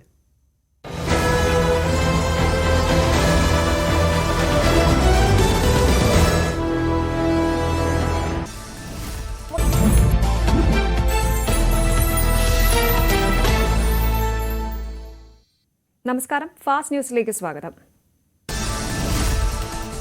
ജമ്മു കാശ്മീരിലുണ്ടായ ഭീകരാക്രമണത്തിൽ കൊല്ലപ്പെട്ടവരുടെ എണ്ണം 7ആയി. മരിച്ച 5 പേർ അതിഥി തൊഴിലാളികളാണ്. സോനാമാർഗിലെ തുരങ്കപാത നിർമ്മാണത്തിനായി കൊണ്ടുവന്ന തൊഴിലാളികളെയാണ് ഭീകരർ വെടിവെച്ച് കൊലപ്പെടുത്തിയത്. ഭീകരർക്കായി സുരക്ഷാസേന തെരച്ചിൽ ഊർജിതമാക്കിയിട്ടുണ്ട്. ആക്രമണത്തെ കേന്ദ്രമന്ത്രി നിതിൻ ഗഡ്കരിയും ജമ്മു കാശ്മീർ മുഖ്യമന്ത്രി ഒമർ അബ്ദുള്ളയും അപലപിച്ചു. ഭീകരർക്കെതിരെ കർശന നടപടി ഉണ്ടാകുമെന്ന് കേന്ദ്രമന്ത്രി അമിത്ഷാ. ഡൽഹി രോഹിണിയിൽ സ്കൂളിലുണ്ടായ പൊട്ടിത്തെറിയിൽ അന്വേഷണം തുടരുന്നു. കേന്ദ്ര ഏജൻസികളുടെയും ഡൽഹി പോലീസിന്റെയും അന്വേഷണമാണ് തുടരുന്നത്. ഇന്നലെ പൊട്ടിത്തെറിയുണ്ടായ സ്ഥലത്ത് നിന്നും ശേഖരിച്ച സാമ്പിളിന്റെ പ്രാഥമിക പരിശോധനാ ഫലം ഇന്ന് ലഭിച്ചേക്കും. ഇതിലൂടെ ഏത് തരം സ്ഫോടക വസ്തുവാണ് ഉപയോഗിച്ചത് എന്നടക്കമുള്ള വിവരങ്ങൾ സ്ഥിരീകരിക്കാനാകുമെന്നാണ് പോലീസിന്റെ പ്രതീക്ഷ. പ്രദേശത്തെ CCTV ദൃശ്യങ്ങളടക്കം പരിശോധിക്കുന്നത് തുടരുകയാണ്.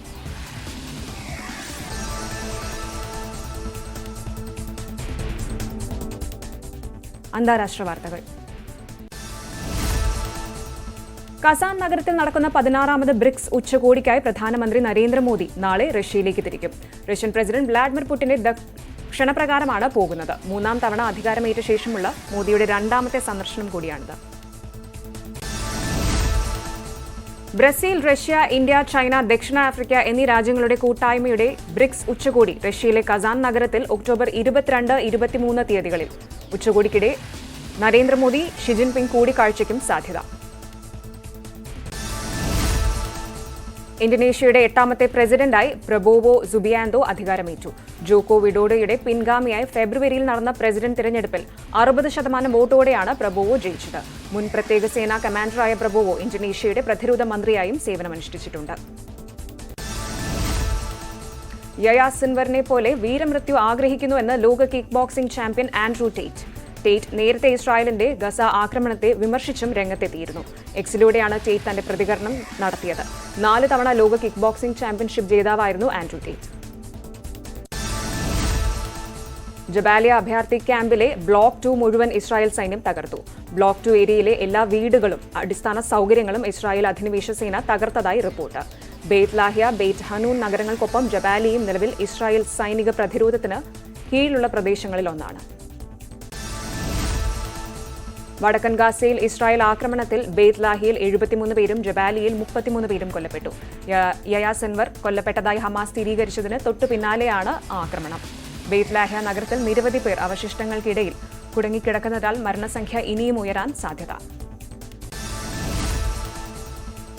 ADM നവീൻ ബാബുവിന്റെ മരണവുമായി ബന്ധപ്പെട്ട വിവാദത്തിൽ PP ദിവ്യയ്ക്ക് ഇന്ന് നിർണായകം. മുൻകൂർ ജാമ്യാപേക്ഷ തലശ്ശേരി കോടതി പരിഗണിക്കും. അനുകൂല ഉത്തരവ് ഉണ്ടായില്ലെങ്കിൽ അറസ്റ്റിന് സാധ്യത. ലാൻഡ് റവന്യൂ ജോയിന്റ് കമ്മീഷണർ നാളെയോ മറ്റന്നാളോ സർക്കാരിന് റിപ്പോർട്ട് സമർപ്പിക്കും.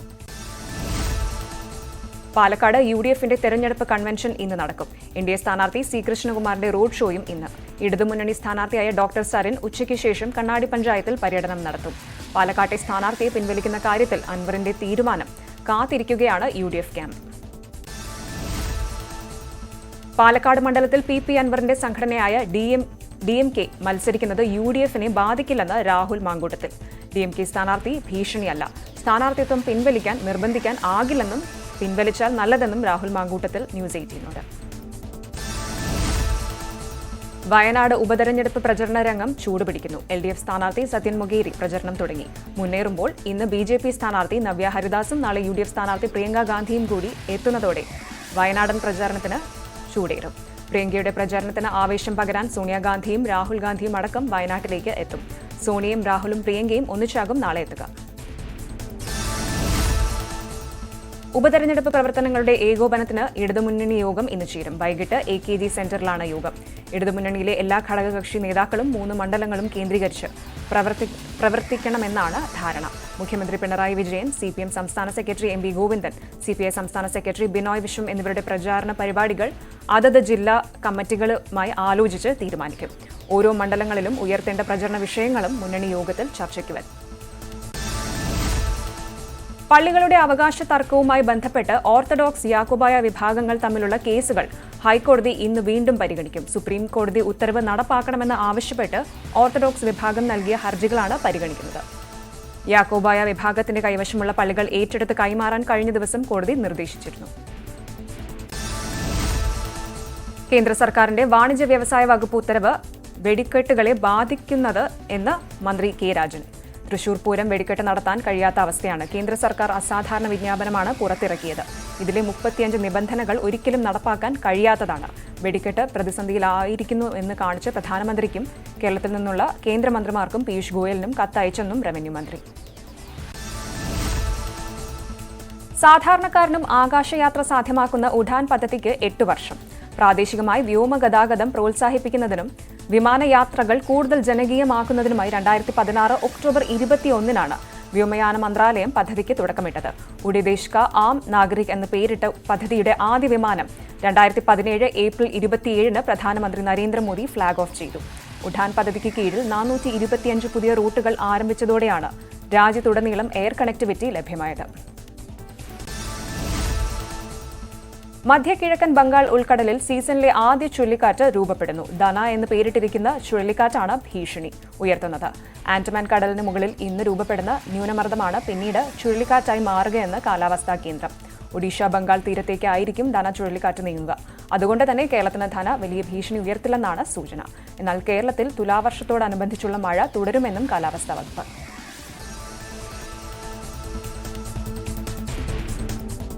ബിസിനസ് വാർത്തകൾ. ലുലു ഗ്രൂപ്പ് ഇന്റർനാഷണലിന്റെ പ്രാരംഭ ഓഹരി വിൽപ്പനയ്ക്ക് ഉടൻ തുടക്കമായിരിക്കും. IPOയ്ക്ക് മുന്നോടിയായുള്ള പ്രാഥമിക നടപടികളിലേക്ക് കമ്പനി കടക്കുന്നതായി ബ്ലൂംബർഗ് റിപ്പോർട്ട് ചെയ്തു.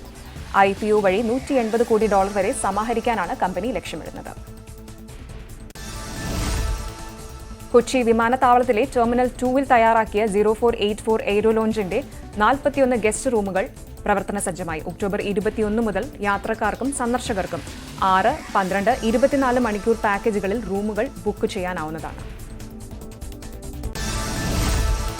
ഫോക്സ് വാഗൺ പോളോ ഇന്ത്യയിലേക്ക് തിരിച്ചുവരാൻ ഒരുങ്ങുന്നതായി റിപ്പോർട്ട്. സബ് 4 മീറ്റർ SUV ശ്രേണിയിൽ സ്കോഡ കൈലാഖിന്റെ പ്ലാറ്റ്ഫോമിലാകും പുതിയ മോഡൽ. 2026-ലായിരിക്കും വാഹനം ഇന്ത്യൻ നിരത്തുകളിൽ എത്തുന്നത്. എന്നാൽ ഈ മോഡലിന് പോളോ ബ്രാൻഡിംഗ് നൽകുമോ എന്ന കാര്യത്തിൽ സ്ഥിരീകരണമില്ല. ഗിഗ് തൊഴിലാളികൾക്ക് സാമൂഹിക സുരക്ഷ നൽകുന്നതിനായി സൊമാറ്റോ, ഓല, ഊബർ, സ്വിഗ്ഗി തുടങ്ങിയ പ്ലാറ്റ്ഫോമുകളിലൂടെ നടത്തുന്ന ഇടപാടുകൾക്ക് സെസ് ചുമത്തുമെന്ന് കർണാടക സർക്കാർ. പിരിവെടുക്കുന്ന പണം ഗിഗ് തൊഴിലാളികളുടെ ക്ഷേമനിധിക്കായി ഉപയോഗിക്കുമെന്ന് സർക്കാർ വൃത്തങ്ങൾ അറിയിച്ചു. പ്രാദേശിക വാർത്തകൾ. മാസങ്ങളുടെ കാത്തിരിപ്പിനൊടുവിൽ വന്ന സെക്രട്ടറി ദിവസങ്ങൾക്കുള്ളിൽ സ്ഥലം മാറിപ്പോയതോടെ പരുതൂർ പഞ്ചായത്ത് ഭരണം വീണ്ടും പ്രതിസന്ധിയിലായി. പരിഹാരം കാണണമെന്ന് ആവശ്യപ്പെട്ട് ഭരണസമിതി പ്രതിഷേധവുമായി രംഗത്തെത്തി. തൃത്താല മണ്ഡലത്തിലെ പരുതൂർ പഞ്ചായത്തിൽ ആവശ്യത്തിന് ജീവനക്കാര് ഇല്ലാതെയായിട്ട് 8 മാസം. തിരഞ്ഞെടുപ്പ് പെരുമാറ്റച്ചട്ടം നിലനിൽക്കെ നിയമാനുസൃതമല്ലാതെയാണ് സെക്രട്ടറിയെ സ്ഥലം മാറ്റിയതെന്നും ആരോപണമുണ്ട്. പാലക്കാട് വല്ലപ്പുഴ റെയിൽവേ സ്റ്റേഷനോട് അധികൃതർക്ക് അവഗണന എന്ന ആക്ഷേപം. പാസഞ്ചർ ട്രെയിനുകൾ എക്സ്പ്രസ് ആക്കുകയും സ്റ്റോപ്പ് എടുത്ത് കളയുകയും ചെയ്തതാണ് ജനങ്ങൾക്ക് ദുരിതമായത്. ഉത്തര മലബാർ ജലോത്സവത്തിനായി വള്ളംകളി ടീമുകൾ പരിശീലനം ആരംഭിച്ചു. ചെറുവത്തൂരിൽ നവംബർ 1 നടക്കുന്ന ജലരാജപട്ടം സ്വന്തം പേരിൽ ഉറപ്പിക്കാനുള്ള തീവ്ര പരിശീലനത്തിലാണ് ഓരോ ടീമുകളും. വട്ടവടയിൽ പച്ചക്കറികൾ മാത്രമല്ല സൂര്യകാന്തി പൂക്കളും സമൃദ്ധമായി വളരും. കർഷകനായ ശിവകുമാറാണ് കൃഷിയിൽ വിജയിച്ചത്. മനോഹര കാഴ്ചയാണ് സൂര്യകാന്തി പൂക്കൾ വട്ടവടയിൽ തീർക്കുന്നത്. സൂര്യകാന്തി പാടം കാണാൻ നിരവധി സഞ്ചാരികളാണ് എത്തുന്നത്. വലുപ്പമുള്ള പൂക്കൾക്ക് വിപണിയിലും ആവശ്യക്കാർ ഏറെയാണ്. ആദ്യ പകുതിയിൽ പിന്നിൽ നിന്ന ശേഷം വമ്പൻ തിരിച്ചുവരവ് നടത്തി സീസണിലെ 2ാം വിജയം നേടി കേരള ബ്ലാസ്റ്റേഴ്സ്. മുഹമ്മദൻ FCയെ 1-2 ഗോളുകൾക്ക് പരാജയപ്പെടുത്തി. തുടർച്ചയായ 2 സമനിലകൾക്ക് ശേഷമാണ് ബ്ലാസ്റ്റേഴ്സിന്റെ വിജയം.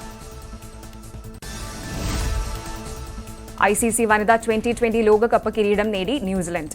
സൗത്ത് ആഫ്രിക്കൻ ടീമിനെ 32 റൺസിന് പരാജയപ്പെടുത്തി. ആദ്യ ഇന്നിംഗ്സിൽ 158 റൺസ് സ്കോർ ചെയ്ത ന്യൂസിലൻഡ് മറുപടി ബാറ്റിംഗിനിറങ്ങിയ സൗത്ത് ആഫ്രിക്കയെ 126 റൺസിന് ഒതുക്കുകയായിരുന്നു.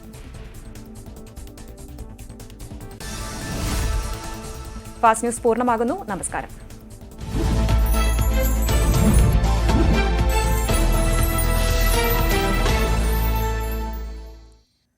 Thank you Krishnendu. അപ്പോൾ നമ്മൾ ഫാസ്റ്റ് ന്യൂസ് കണ്ടു. ഇനി നമുക്ക് ഫിറ്റ്നസ് കാത്തു സൂക്ഷിക്കാൻ ചില ഒറ്റമൂലികൾ കാണാം.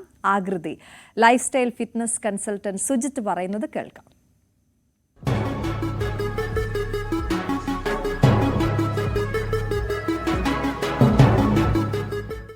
എനിക്ക് സമാധാനത്തോടെ ഇരിക്കാൻ പറ്റുന്നില്ല, ഒരു ഉറക്കം കിട്ടുന്നില്ല, ആകപ്പാടെ എല്ലാം വല്ലാത്തൊരവസ്ഥ. നമ്മുടെ തലച്ചോറിനകത്ത് ഓക്സിജൻ അളവ് കൂടുമ്പോൾ പുതിയ സെൽസ് രൂപപ്പെടും. അപ്പോൾ നമുക്ക് ഈ പറഞ്ഞ പ്രശ്നങ്ങളിലൊക്കെ ഒരു പരിധി വരെ മാറ്റം ഉണ്ടാകാൻ പറ്റും. Aerobics, cycling, breathing exercise, meditation, sports activities ഇത് നമ്മൾ നോക്കുക. നമ്മൾ കാർഡിയോ ട്രെയിനിങ് ഒക്കെ ചെയ്യുമ്പോൾ ശ്രദ്ധിക്കേണ്ട ഒരു കാര്യം എന്ന് വെച്ചാൽ 220 - നമ്മുടെ ഏജ്, അതിൽ കിട്ടുന്ന റേഷ്യോയ്ക്ക് അനുസരിച്ച് വേണം കാർഡിയോസ് നമ്മൾ സെലക്ട് ചെയ്യാൻ.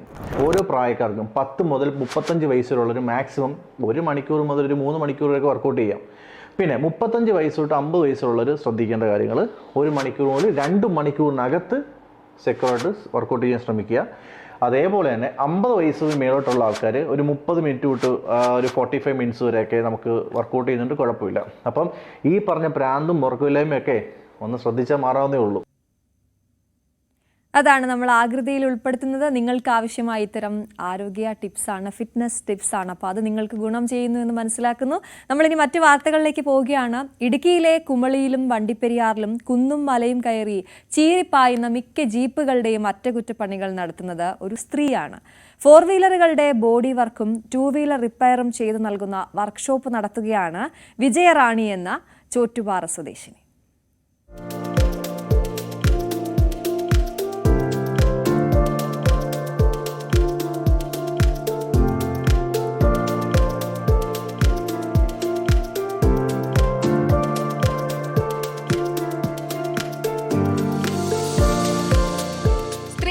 വണ്ടിപ്പണി വഴങ്ങുമെന്നതിന് ഉത്തരമാണ് ഈ ഹൈറേഞ്ചുകാരി. ജീപ്പ് സഫാരിക്ക് പേരുകേട്ട ഇടുക്കി ഹൈറേഞ്ചിലെ പ്രധാന മെക്കാനിക്കാണ് വിജയറാണി. എത്ര പൊളിഞ്ഞ ജീപ്പാണെങ്കിലും വിജയറാണി കൈവച്ചാൽ പുതുപുത്തനാകും. 1 വർഷമായി ഭർത്താവ് ഗോവേന്ദ്രൻ മരിച്ചിട്ട്. ഭർത്താവിനൊപ്പം സഹായിയായി കൂടിയാണ് വിജയറാണി ഈ പണി പഠിച്ചെടുത്തത്. ഭർത്താവ് പോയിട്ടും തളരാതെ അറിയുന്ന പണി ചെയ്യാൻ തന്നെ വിജയറാണി തീരുമാനിക്കുകയായിരുന്നു. എന്റെ ഭർത്താവ് ഇവിടെ വർക്ക്ഷോപ്പിൽ പണി ചെയ്യുന്ന ആളാണ്. അയാൾ ബോഡി പണിയെല്ലാം ചെയ്യുന്ന മനുഷ്യനാണ്. പുള്ളി പണിയുന്ന എല്ലാ പണിയും കുറേ കാലം പുള്ളിയോട് കൊടുത്ത് പതിയെ അകത്ത് കയറി ഒന്ന് പതിയെ പണികളൊക്കെ നോക്കി ചെയ്ത് ചെറിയ ഹെൽപ്പൊക്കെ ചെയ്തു കൊടുത്തു. ലാസ്റ്റ് പണിക്കാരില്ലാതായപ്പോഴത്തേക്കിന് ഞാനും എൻ്റെ മകനും കൂടി കൊറോണ ടൈമിലെല്ലാം പണി ചെയ്തു കൊടുക്കുകയും അങ്ങനെ ചെറിയ പണികൾ ചെയ്ത് പണി ഫുള്ളായിട്ടും ഓരോ വണ്ടിയുടെ ഏത് രീതിയിൽ ചെയ്യണം എന്നുള്ളത് ഞങ്ങൾക്ക് രണ്ടുപേർക്കും തറവായിട്ട് പറഞ്ഞു തരികയൊക്കെ ചെയ്തു. അങ്ങനെ ഞങ്ങളിപ്പോൾ പണി ചെയ്ത് കുറേശ്ശെ പണി പിടിച്ച് നമ്മുടെ ആവശ്യത്തിനുള്ള പണികൾ നമ്മൾ ചെയ്തു കൊടുത്ത് ഒരു വണ്ടി ഫുൾ പണി എങ്ങനെ ചെയ്യണോ ആ രീതിയിൽ ഫുള്ളായിട്ടും ചെയ്ത് വണ്ടിക്കാരുടെ മനസ്സിനേറ്റതുപോലെ ചെയ്തു കൊടുക്കും. അമ്മയ്ക്കൊപ്പം വർക്ക്ഷോപ്പിലെ പണികളിലെ പ്രധാന സഹായിയായി മകൻ നിശാന്തുമുണ്ട്. 4 വീലറുകൾക്ക് പുറമെ ഇരുചക്ര വാഹനങ്ങളുടെ പണികളും ഇവർ ചെയ്യുന്നുണ്ട്. സ്ത്രീകൾക്ക് ഈ ജോലി വഴങ്ങുമോ എന്ന് ചോദിച്ച് നെറ്റിച്ചുളിക്കുന്നവർക്കുള്ള ഉത്തരം ഇവരുടെ ജീവിതം തന്നെയാണ്. എൻ്റെ ഭർത്താവ് മരിച്ച് 1 കൊല്ലം കഴിഞ്ഞു. അതിൽ പിന്നെ ഞാനും എൻ്റെ മകനും മാത്രമേ ഉള്ളൂ പണി ചെയ്യും. ഞങ്ങൾ 2 പേരും മാത്രം ഉള്ളൂ. എനിക്കൊരു മകളും ഉണ്ടായിരുന്നു, ആ കൊച്ചും മരിച്ചുപോയി. അത് കാരണം ഞാൻ എൻ്റെ മകനുമായിട്ട് സപ്പോർട്ട് അങ്ങോട്ടും ഇങ്ങോട്ടും ചെയ്ത് രണ്ടുപേരും കൂടെ പണി ചെയ്ത് ഞങ്ങൾ തന്നെ ഈ ജീവിക്കുന്നുണ്ട്. താങ്ങും തണലുമായി നിന്ന ഭർത്താവ് മരിച്ചതോടെ മകൻ നിശാന്തും വിജയറാണിയും മാത്രമായി. ഇന്ന് ഹൈറേഞ്ചിലെ എണ്ണം പറഞ്ഞ ജീപ്പ് മെക്കാനിക്കുകളിൽ ഒരാൾ കൂടിയാണ് വിജയറാണി. സാമ്പത്തിക പ്രയാസങ്ങൾ ഉണ്ടെങ്കിലും വീടിനു മുന്നിലെ ഈ ചെറിയ വർക്ക്ഷോപ്പിൽ നിന്ന് ഈ കുടുംബത്തിന് കഴിയാനുള്ള വരുമാനം ലഭിക്കുന്നതിൽ സന്തുഷ്ടരുമാണ് ഇവർ. ന്യൂസ് 18 ഇടുക്കി. എന്തായാലും വിജയറാണി ചേച്ചി ഒരുപാട് പേർക്ക് പ്രചോദനമാണ്. അവിടെ തളർന്നു പോകാതെ മുന്നോട്ട് പോകുന്നു, തങ്ങൾക്കുള്ള വർക്ക്ഷോപ്പുമായി മുന്നോട്ട് പോകുന്നു എന്നുള്ളതാണ്. അപ്പോൾ നമ്മളിനി സ്പെഷ്യൽ ഡേയിലേക്ക് കടക്കുകയാണ്. രാവിലെയിൽ നമ്മുടെ സ്പെഷ്യൽ സെഗ്മെൻ്റാണ് സ്പെഷ്യൽ ഡേ. നിങ്ങളുടെ ഓരോരുത്തരുടെയും പ്രിയപ്പെട്ട നിമിഷങ്ങൾ, ദിവസങ്ങൾ ഞങ്ങളുമായി പങ്കുവയ്ക്കാമെന്നുള്ളതാണ്. അപ്പോൾ നമ്മുടെ ഇന്നത്തെ സ്പെഷ്യൽ ഡേയിൽ വിനീത്, പാർവതി രണ്ടുപേരുടെയും കോട്ടയം കടുത്തുരുത്തി സ്വദേശികളാണ്. ഇവരുടെ വിവാഹമായിരുന്നു ഇന്നലെ. അപ്പോൾ രണ്ടുപേർക്കും ആശംസകൾ. നല്ല ഗംഭീര ഒരു ഫോട്ടോയൊക്കെ നമുക്ക് തന്നിട്ടുണ്ട്. അപ്പോൾ വിനീതിനും പാർവതിക്കും ഇനിയുള്ള ദിവസങ്ങൾ നല്ല മനോഹരമായിരിക്കട്ടെ. എല്ലാവിധ ആശംസകളും ന്യൂസ് 18ന്റെ വകയും ന്യൂസ് 18 കാണുന്ന പ്രേക്ഷകരുടെ വകയും ഞാൻ ആശംസിക്കുകയാണ്.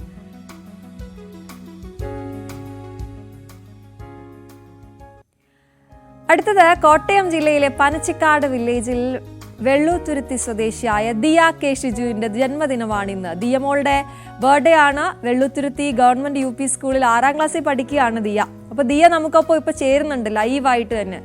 ദിയമോളെ ഹാപ്പി ബർത്ത്ഡേ. Thank you. എന്താണ് ഇന്ന് പരിപാടി ബർത്ത്ഡേ ആയിട്ട്? കേക്ക് മുറിക്കുന്നുണ്ട്. ആണോ? രാവിലെ തന്നെ കേക്ക് മുറിക്കുന്നുണ്ടോ അതോ വൈകിട്ടാണോ? രാവിലെ. ആണോ? ക്യാമറ ഒന്ന് നേരെ പിടിച്ചേ, ദിയമോളെ ഒന്ന് കാണട്ടെ. അപ്പോ ഇന്ന് സ്കൂളിൽ പോകാൻ വേണ്ടി തയ്യാറായിട്ടിരിക്കുക അല്ല? യൂണിഫോം ഒക്കെ ഇട്ടിരിക്കുകയാണല്ലോ. യൂണിഫോം അല്ല. പിന്നെയോ? കളർ ഡ്രസ് ആണോ?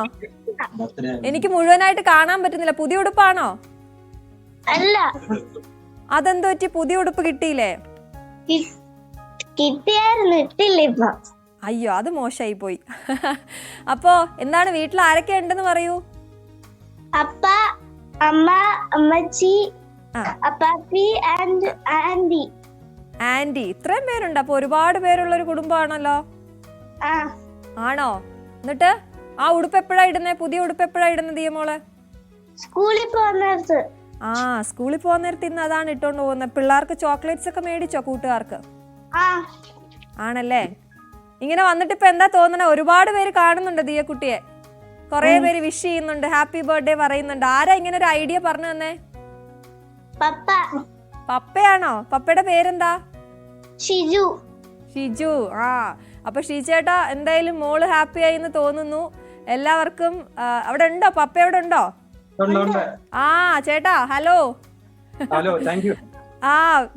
ഞങ്ങളാണ് താങ്ക് യു പറയേണ്ടത്. ഞങ്ങളും വലിയ സന്തോഷത്തിലാണ്. അപ്പൊ മോളെ എല്ലാരും കണ്ടു.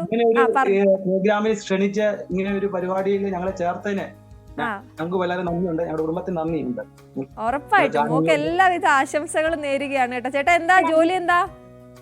ഞാൻ ഒരു സ്കൂളിൽ ഇപ്പം വർക്ക് ചെയ്യുന്നു. ശരി, അപ്പൊ എന്തായാലും എല്ലാവിധ ആശംസകളും കേട്ടോ. കൂട്ടുകാരോടൊക്കെ പോയി പറയണം ഞാൻ ന്യൂസ് 18ലൂടെയാണ് എന്റെ ബർത്ത്ഡേ ആഘോഷിച്ചതെന്ന് കേട്ടോ. Okay, thank you so much. Happy birthday again. Thank you very much. Okay മോളെ, ബൈ.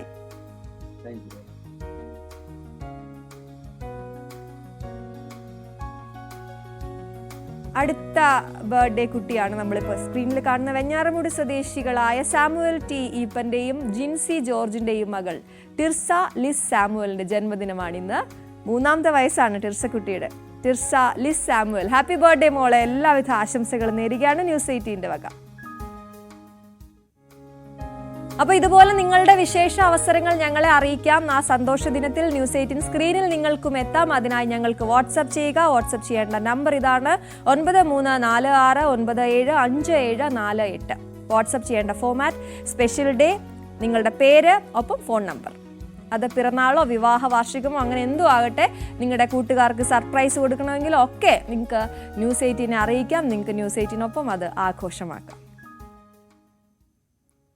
അപ്പോൾ നമ്മൾ ഇനി ഒരു വാർത്തയിലേക്ക് പോവുകയാണ്. സാധാരണക്കാരനും ആകാശയാത്ര സാധ്യമാക്കുന്ന ഉഡാൻ പദ്ധതിക്ക് 8 വർഷമായിരിക്കുന്നു. പ്രാദേശികമായി വ്യോമഗതാഗതം പ്രോത്സാഹിപ്പിക്കുന്നതിനും വിമാനയാത്രകൾ കൂടുതൽ ജനകീയമാക്കുന്നതിനുമായി 2016 ഒക്ടോബർ 21 വ്യോമയാന മന്ത്രാലയം പദ്ധതിക്ക് തുടക്കമിട്ടത്.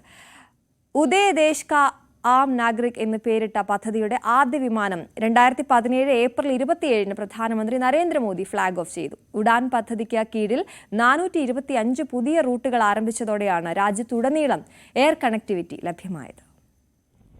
ഇന്ന് ഉഡാൻ പദ്ധതിയിൽ സംസ്ഥാനങ്ങളെയും കേന്ദ്രഭരണ പ്രദേശങ്ങളെയും ബന്ധിപ്പിക്കുന്ന 62 ഹെലികോപ്റ്റർ റൂട്ടുകൾ ഉൾപ്പെടെ 617 റൂട്ടുകളുണ്ട്.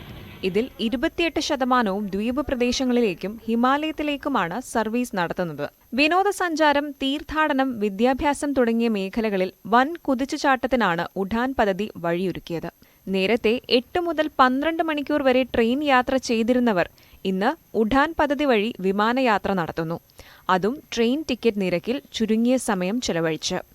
ഉഡാൻ പദ്ധതിക്ക് കീഴിൽ കേന്ദ്ര സർക്കാർ വിമാനത്താവളങ്ങൾ നിർമ്മിച്ചു. പ്രവർത്തനരഹിതമായ വിമാനത്താവളങ്ങളെ പുനരുജ്ജീവിപ്പിച്ചു.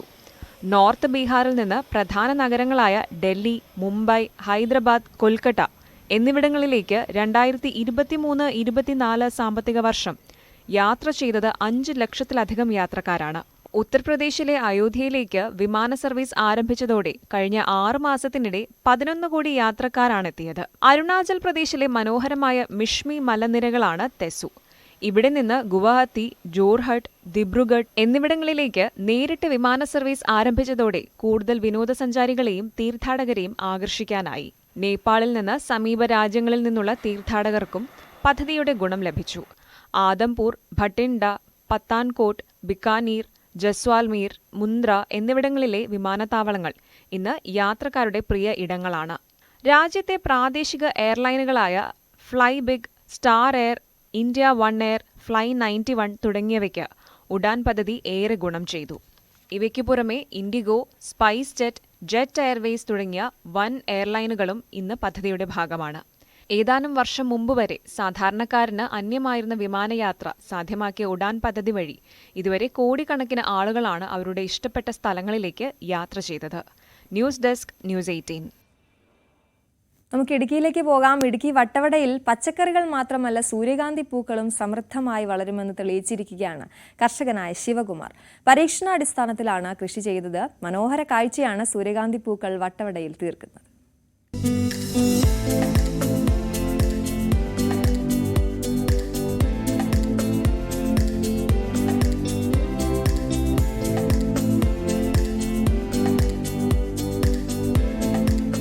ക്യാരറ്റും കാബേജുമെല്ലാം സമൃദ്ധമായി വിളയുന്ന മണ്ണാണ് വട്ടവടയിലേത്. ശീതകാല പച്ചക്കറികളുടെ വിളനിലം. തട്ടുതട്ടായി കൃഷിയിടങ്ങൾ ഒരുക്കിയിട്ടുള്ള വട്ടവടയുടെ ഭൂപ്രകൃതി ഏറെ മനോഹരമാണ്. കാഴ്ചകൾ കണ്ട് വട്ടവടയുടെ കുളിരാസ്വദിക്കാനാണ് സഞ്ചാരികൾ എത്തുന്നത്. കർഷകനായ ശിവകുമാറിന്റെ കൃഷിയിടത്തിൽ ശീതകാല പച്ചക്കറികളും സ്ട്രോബെറിയും മാത്രമല്ല, സൂര്യകാന്തി പൂക്കളും അഴകു വിരിയിച്ചു നിൽക്കുന്ന കാഴ്ച ആരെയും ആകർഷിക്കുന്നതാണ്. പരീക്ഷണാടിസ്ഥാനത്തിൽ നട്ട സൂര്യകാന്തി ചെടികളാണ് വസന്തമൊരുക്കുന്നത്. സൂര്യകാന്തി പാടം കാണാൻ നിരവധി സഞ്ചാരികളാണ് എത്തുന്നത്. വലിപ്പമുള്ള പൂക്കൾക്ക് വിപണിയിലും ആവശ്യക്കാർ ഏറെയാണ്. കൂടുതൽ കർഷകർ സൂര്യകാന്തി കൃഷിയിലേക്ക് തിരിഞ്ഞാൽ സഞ്ചാരികളെ അധികമായി കൃഷിയിടങ്ങളിലേക്ക് ആകർഷിക്കാമെന്ന് ശിവകുമാർ പറയുന്നു. പച്ചക്കറികൾക്കും പഴവർഗ്ഗങ്ങൾക്കുമൊപ്പം സൂര്യകാന്തി പൂക്കളും വട്ടവടയ്ക്ക് കൂടുതൽ ഭംഗി നൽകുന്നുണ്ട്.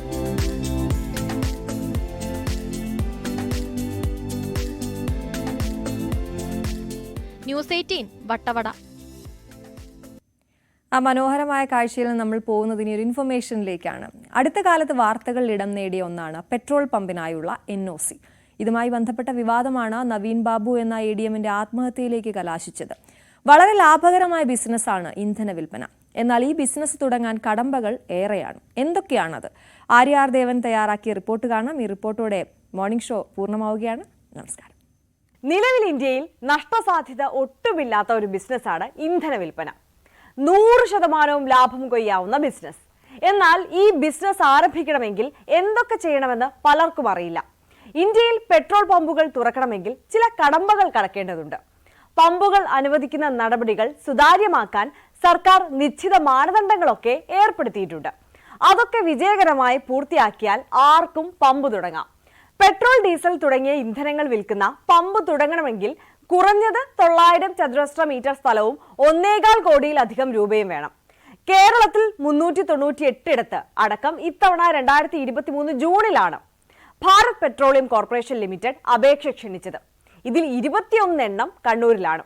BPCL വെബ്സൈറ്റിൽ രേഖപ്പെടുത്തിയ കണക്ക് പ്രകാരം സൗകര്യങ്ങൾ ഒരുക്കാൻ 75 ലക്ഷം രൂപയും കമ്പനി നിർദ്ദേശിക്കുന്ന പ്രവർത്തന മൂലധനമായി 32 ലക്ഷം രൂപയും അടക്കം 1.07 കോടി രൂപയാണ് ചെലവ്. ലേലത്തുകയായി 15 ലക്ഷം രൂപ നേരത്തെ അടയ്ക്കണം. കരുതൽ നിക്ഷേപമായി 4 ലക്ഷം രൂപയും അടയ്ക്കണം. പമ്പുകളുടെ അനുമതിക്ക് മാനദണ്ഡങ്ങൾ ഏറെയാണ്. പമ്പ് ആരംഭിക്കുന്നതിന് ആദ്യം പ്രദേശത്ത് സർവേ നടത്തും. നിശ്ചിത ദൂരപരിധിയിൽ വേറെ പമ്പുകൾ, വീടുകൾ എന്നിവ ഉണ്ടോ, വാഹനങ്ങളുടെ തിരക്ക് തുടങ്ങിയ കാര്യങ്ങൾ പരിശോധിക്കും. അതിനുശേഷം പമ്പുകൾ തുടങ്ങാനുള്ള സ്ഥലത്തിനായുള്ള താൽപര്യപത്രം ക്ഷണിക്കും. പിന്നീട് ഡീലർഷിപ്പിനായും താൽപര്യപത്രം നൽകും. ആരാണ് അപേക്ഷ നൽകുന്നത്? ഡീലർഷിപ്പ് തുടങ്ങാൻ അനുമതി നൽകിക്കഴിഞ്ഞാൽ കമ്പനി എതിർപ്പില്ലാ രേഖ എന്ന NOCക്കായി ജില്ലാ കളക്ടർക്ക് അപേക്ഷ നൽകും. അനുമതി വേഗത്തിലാക്കാൻ ഡീലർമാരാണ് ശ്രമിക്കുക. പമ്പ് തുടങ്ങാൻ കമ്പനികളാണ് അപേക്ഷ നൽകുന്നത്. ജില്ലാ കളക്ടർക്കാണ് അപേക്ഷ നൽകുന്നത്. അതിൽ സർവേ നമ്പർ, വില്ലേജ്, പ്ലാന് അടക്കമുണ്ടാകും. ആരാണ് ഡീലർ എന്നത് ലെറ്റർ ഓഫ് ഇന്റന്റിൽ രേഖപ്പെടുത്തും. കളക്ടറുടെ നിർദ്ദേശപ്രകാരം ADM ആയിരിക്കും ഫയൽ കൈകാര്യം ചെയ്യുന്നത്. യോഗ്യതകൾ എന്തൊക്കെയാണ് ഇനിയെന്ന് നോക്കാം. 1. അപേക്ഷകൻ ഇന്ത്യക്കാരനായിരിക്കണം. NRI ആണെങ്കിൽ ചുരുങ്ങിയത് 180 ദിവസമെങ്കിലും ഇന്ത്യയിൽ താമസിച്ചിരിക്കണം. 2. 21നും 55നും ഇടയിൽ പ്രായമുള്ളവർ മാത്രം അപേക്ഷിച്ചാൽ മതി. സ്വാതന്ത്ര്യ സമര സേനാനികൾക്ക് പ്രായനിബന്ധനയില്ല. 3. വയസ്സ് തെളിയിക്കുന്ന രേഖകളും 10ാം ക്ലാസ്സിലെ മാർക്ക് ഷീറ്റും അപേക്ഷകൻ സമർപ്പിക്കണം. 4. അപേക്ഷകൻ ഗ്രാമവാസിയോ SC, ST, OBC കാറ്റഗറിയിലുള്ളവരോ ആണെങ്കിൽ 10ാം ക്ലാസ് പാസ്സായിരിക്കണം. പൊതു കാറ്റഗറിക്കാർക്ക് +2 ആണ് വിദ്യാഭ്യാസ യോഗ്യത. 5. നഗരപ്രദേശങ്ങളിലാണ് പമ്പ് തുറക്കാൻ ആലോചിക്കുന്നതെങ്കിൽ അപേക്ഷകൻ ബിരുദധാരിയായിരിക്കണം. 6. അപേക്ഷകൻ സ്വാതന്ത്ര്യ സമര സേനാനിയാണെങ്കിൽ യോഗ്യതയിൽ നിബന്ധനകളില്ല. ഒരു പെട്രോൾ പമ്പ് നടത്താൻ മതിയായ സാമ്പത്തിക ശേഷി നിർബന്ധമാണ്. എന്നാൽ കൈവശം പണമോ സ്വർണമോ ഉണ്ടായിട്ട് കാര്യമില്ല. സാമ്പത്തിക ശേഷി തെളിയിക്കാൻ വേണ്ടത് ഇനി പറയുന്ന കാര്യങ്ങളാണ്. 1. ബോണ്ടുകൾ. 2. മ്യൂച്വൽ ഫണ്ടുകൾ. 3. രജിസ്ട്രേഡ് ബാങ്കുകളിലുള്ള നിക്ഷേപങ്ങളോ പോസ്റ്റൽ സ്കീമുകളോ. 4. National saving certificate. 5. ലിസ്റ്റഡ് കമ്പനികളിലുള്ള ഡിമാറ്റ് അക്കൗണ്ട്. 60% മൂല്യമുള്ള മ്യൂച്വൽ ഫണ്ടുകൾ, ഓഹരികൾ, ബോണ്ടുകളും മാത്രമേ യോഗ്യതയായി പരിഗണിക്കുകയുള്ളൂ. NOC കിട്ടാൻ ആരുടെയൊക്കെ അനുകൂല റിപ്പോർട്ട് വേണം? NOC തയ്യാറാക്കുന്നതിന് 6 വകുപ്പുകളിൽ നിന്ന് ADM റിപ്പോർട്ട് തേടും. 1. തദ്ദേശ സ്ഥാപനം. 2. ജില്ലാ പോലീസ് മേധാവി. 3. ജില്ലാ സപ്ലൈ ഓഫീസർ. 4. RDO അല്ലെങ്കിൽ സബ് കളക്ടർ. 5. ഫയർഫോഴ്സ്. 6. പൊതുമരാമത്ത് വകുപ്പ് എന്നിങ്ങനെ 6 വകുപ്പിലേക്ക് അയച്ച് റിപ്പോർട്ട് എടുക്കും. പരാതി വന്നാൽ മലിനീകരണ നിയന്ത്രണ ബോർഡും ഇടപെടും. നിയമപ്രകാരം എല്ലാ വകുപ്പുകളും അപേക്ഷ നൽകി 3 മാസത്തിനുള്ളിൽ റിപ്പോർട്ട് നൽകണം. അതിനുശേഷം കളക്ടർ അല്ലെങ്കിൽ ADM നേരിട്ട് സ്ഥല പരിശോധന നടത്തും. എല്ലാം കൃത്യമാണെങ്കിൽ NOC നൽകും. അപേക്ഷ നിരസിക്കുകയാണെങ്കിൽ എന്തുകൊണ്ടാണെന്ന് തെളിവെടുപ്പ് വെച്ച് അറിയിക്കും. NOC അടക്കം പരിശോധിച്ച് ചെന്നൈയിലെ കൺട്രോളർ ഓഫ് എക്സ്പ്ലോസീവ് ആണ് പ്രവർത്തനാനുമതി നൽകുക. NOC ലഭിച്ച ശേഷമാണ് തദ്ദേശ സ്വയംഭരണ സ്ഥാപനങ്ങളിൽ നിന്നടക്കമുള്ള മറ്റ് അനുമതികൾ ലഭിക്കുക. എല്ലാ അനുമതിയും ലഭിച്ച ശേഷം പമ്പ് നിർമ്മിക്കാൻ ആവശ്യമായ സഹായവും കമ്പനികൾ നൽകാറുണ്ട്.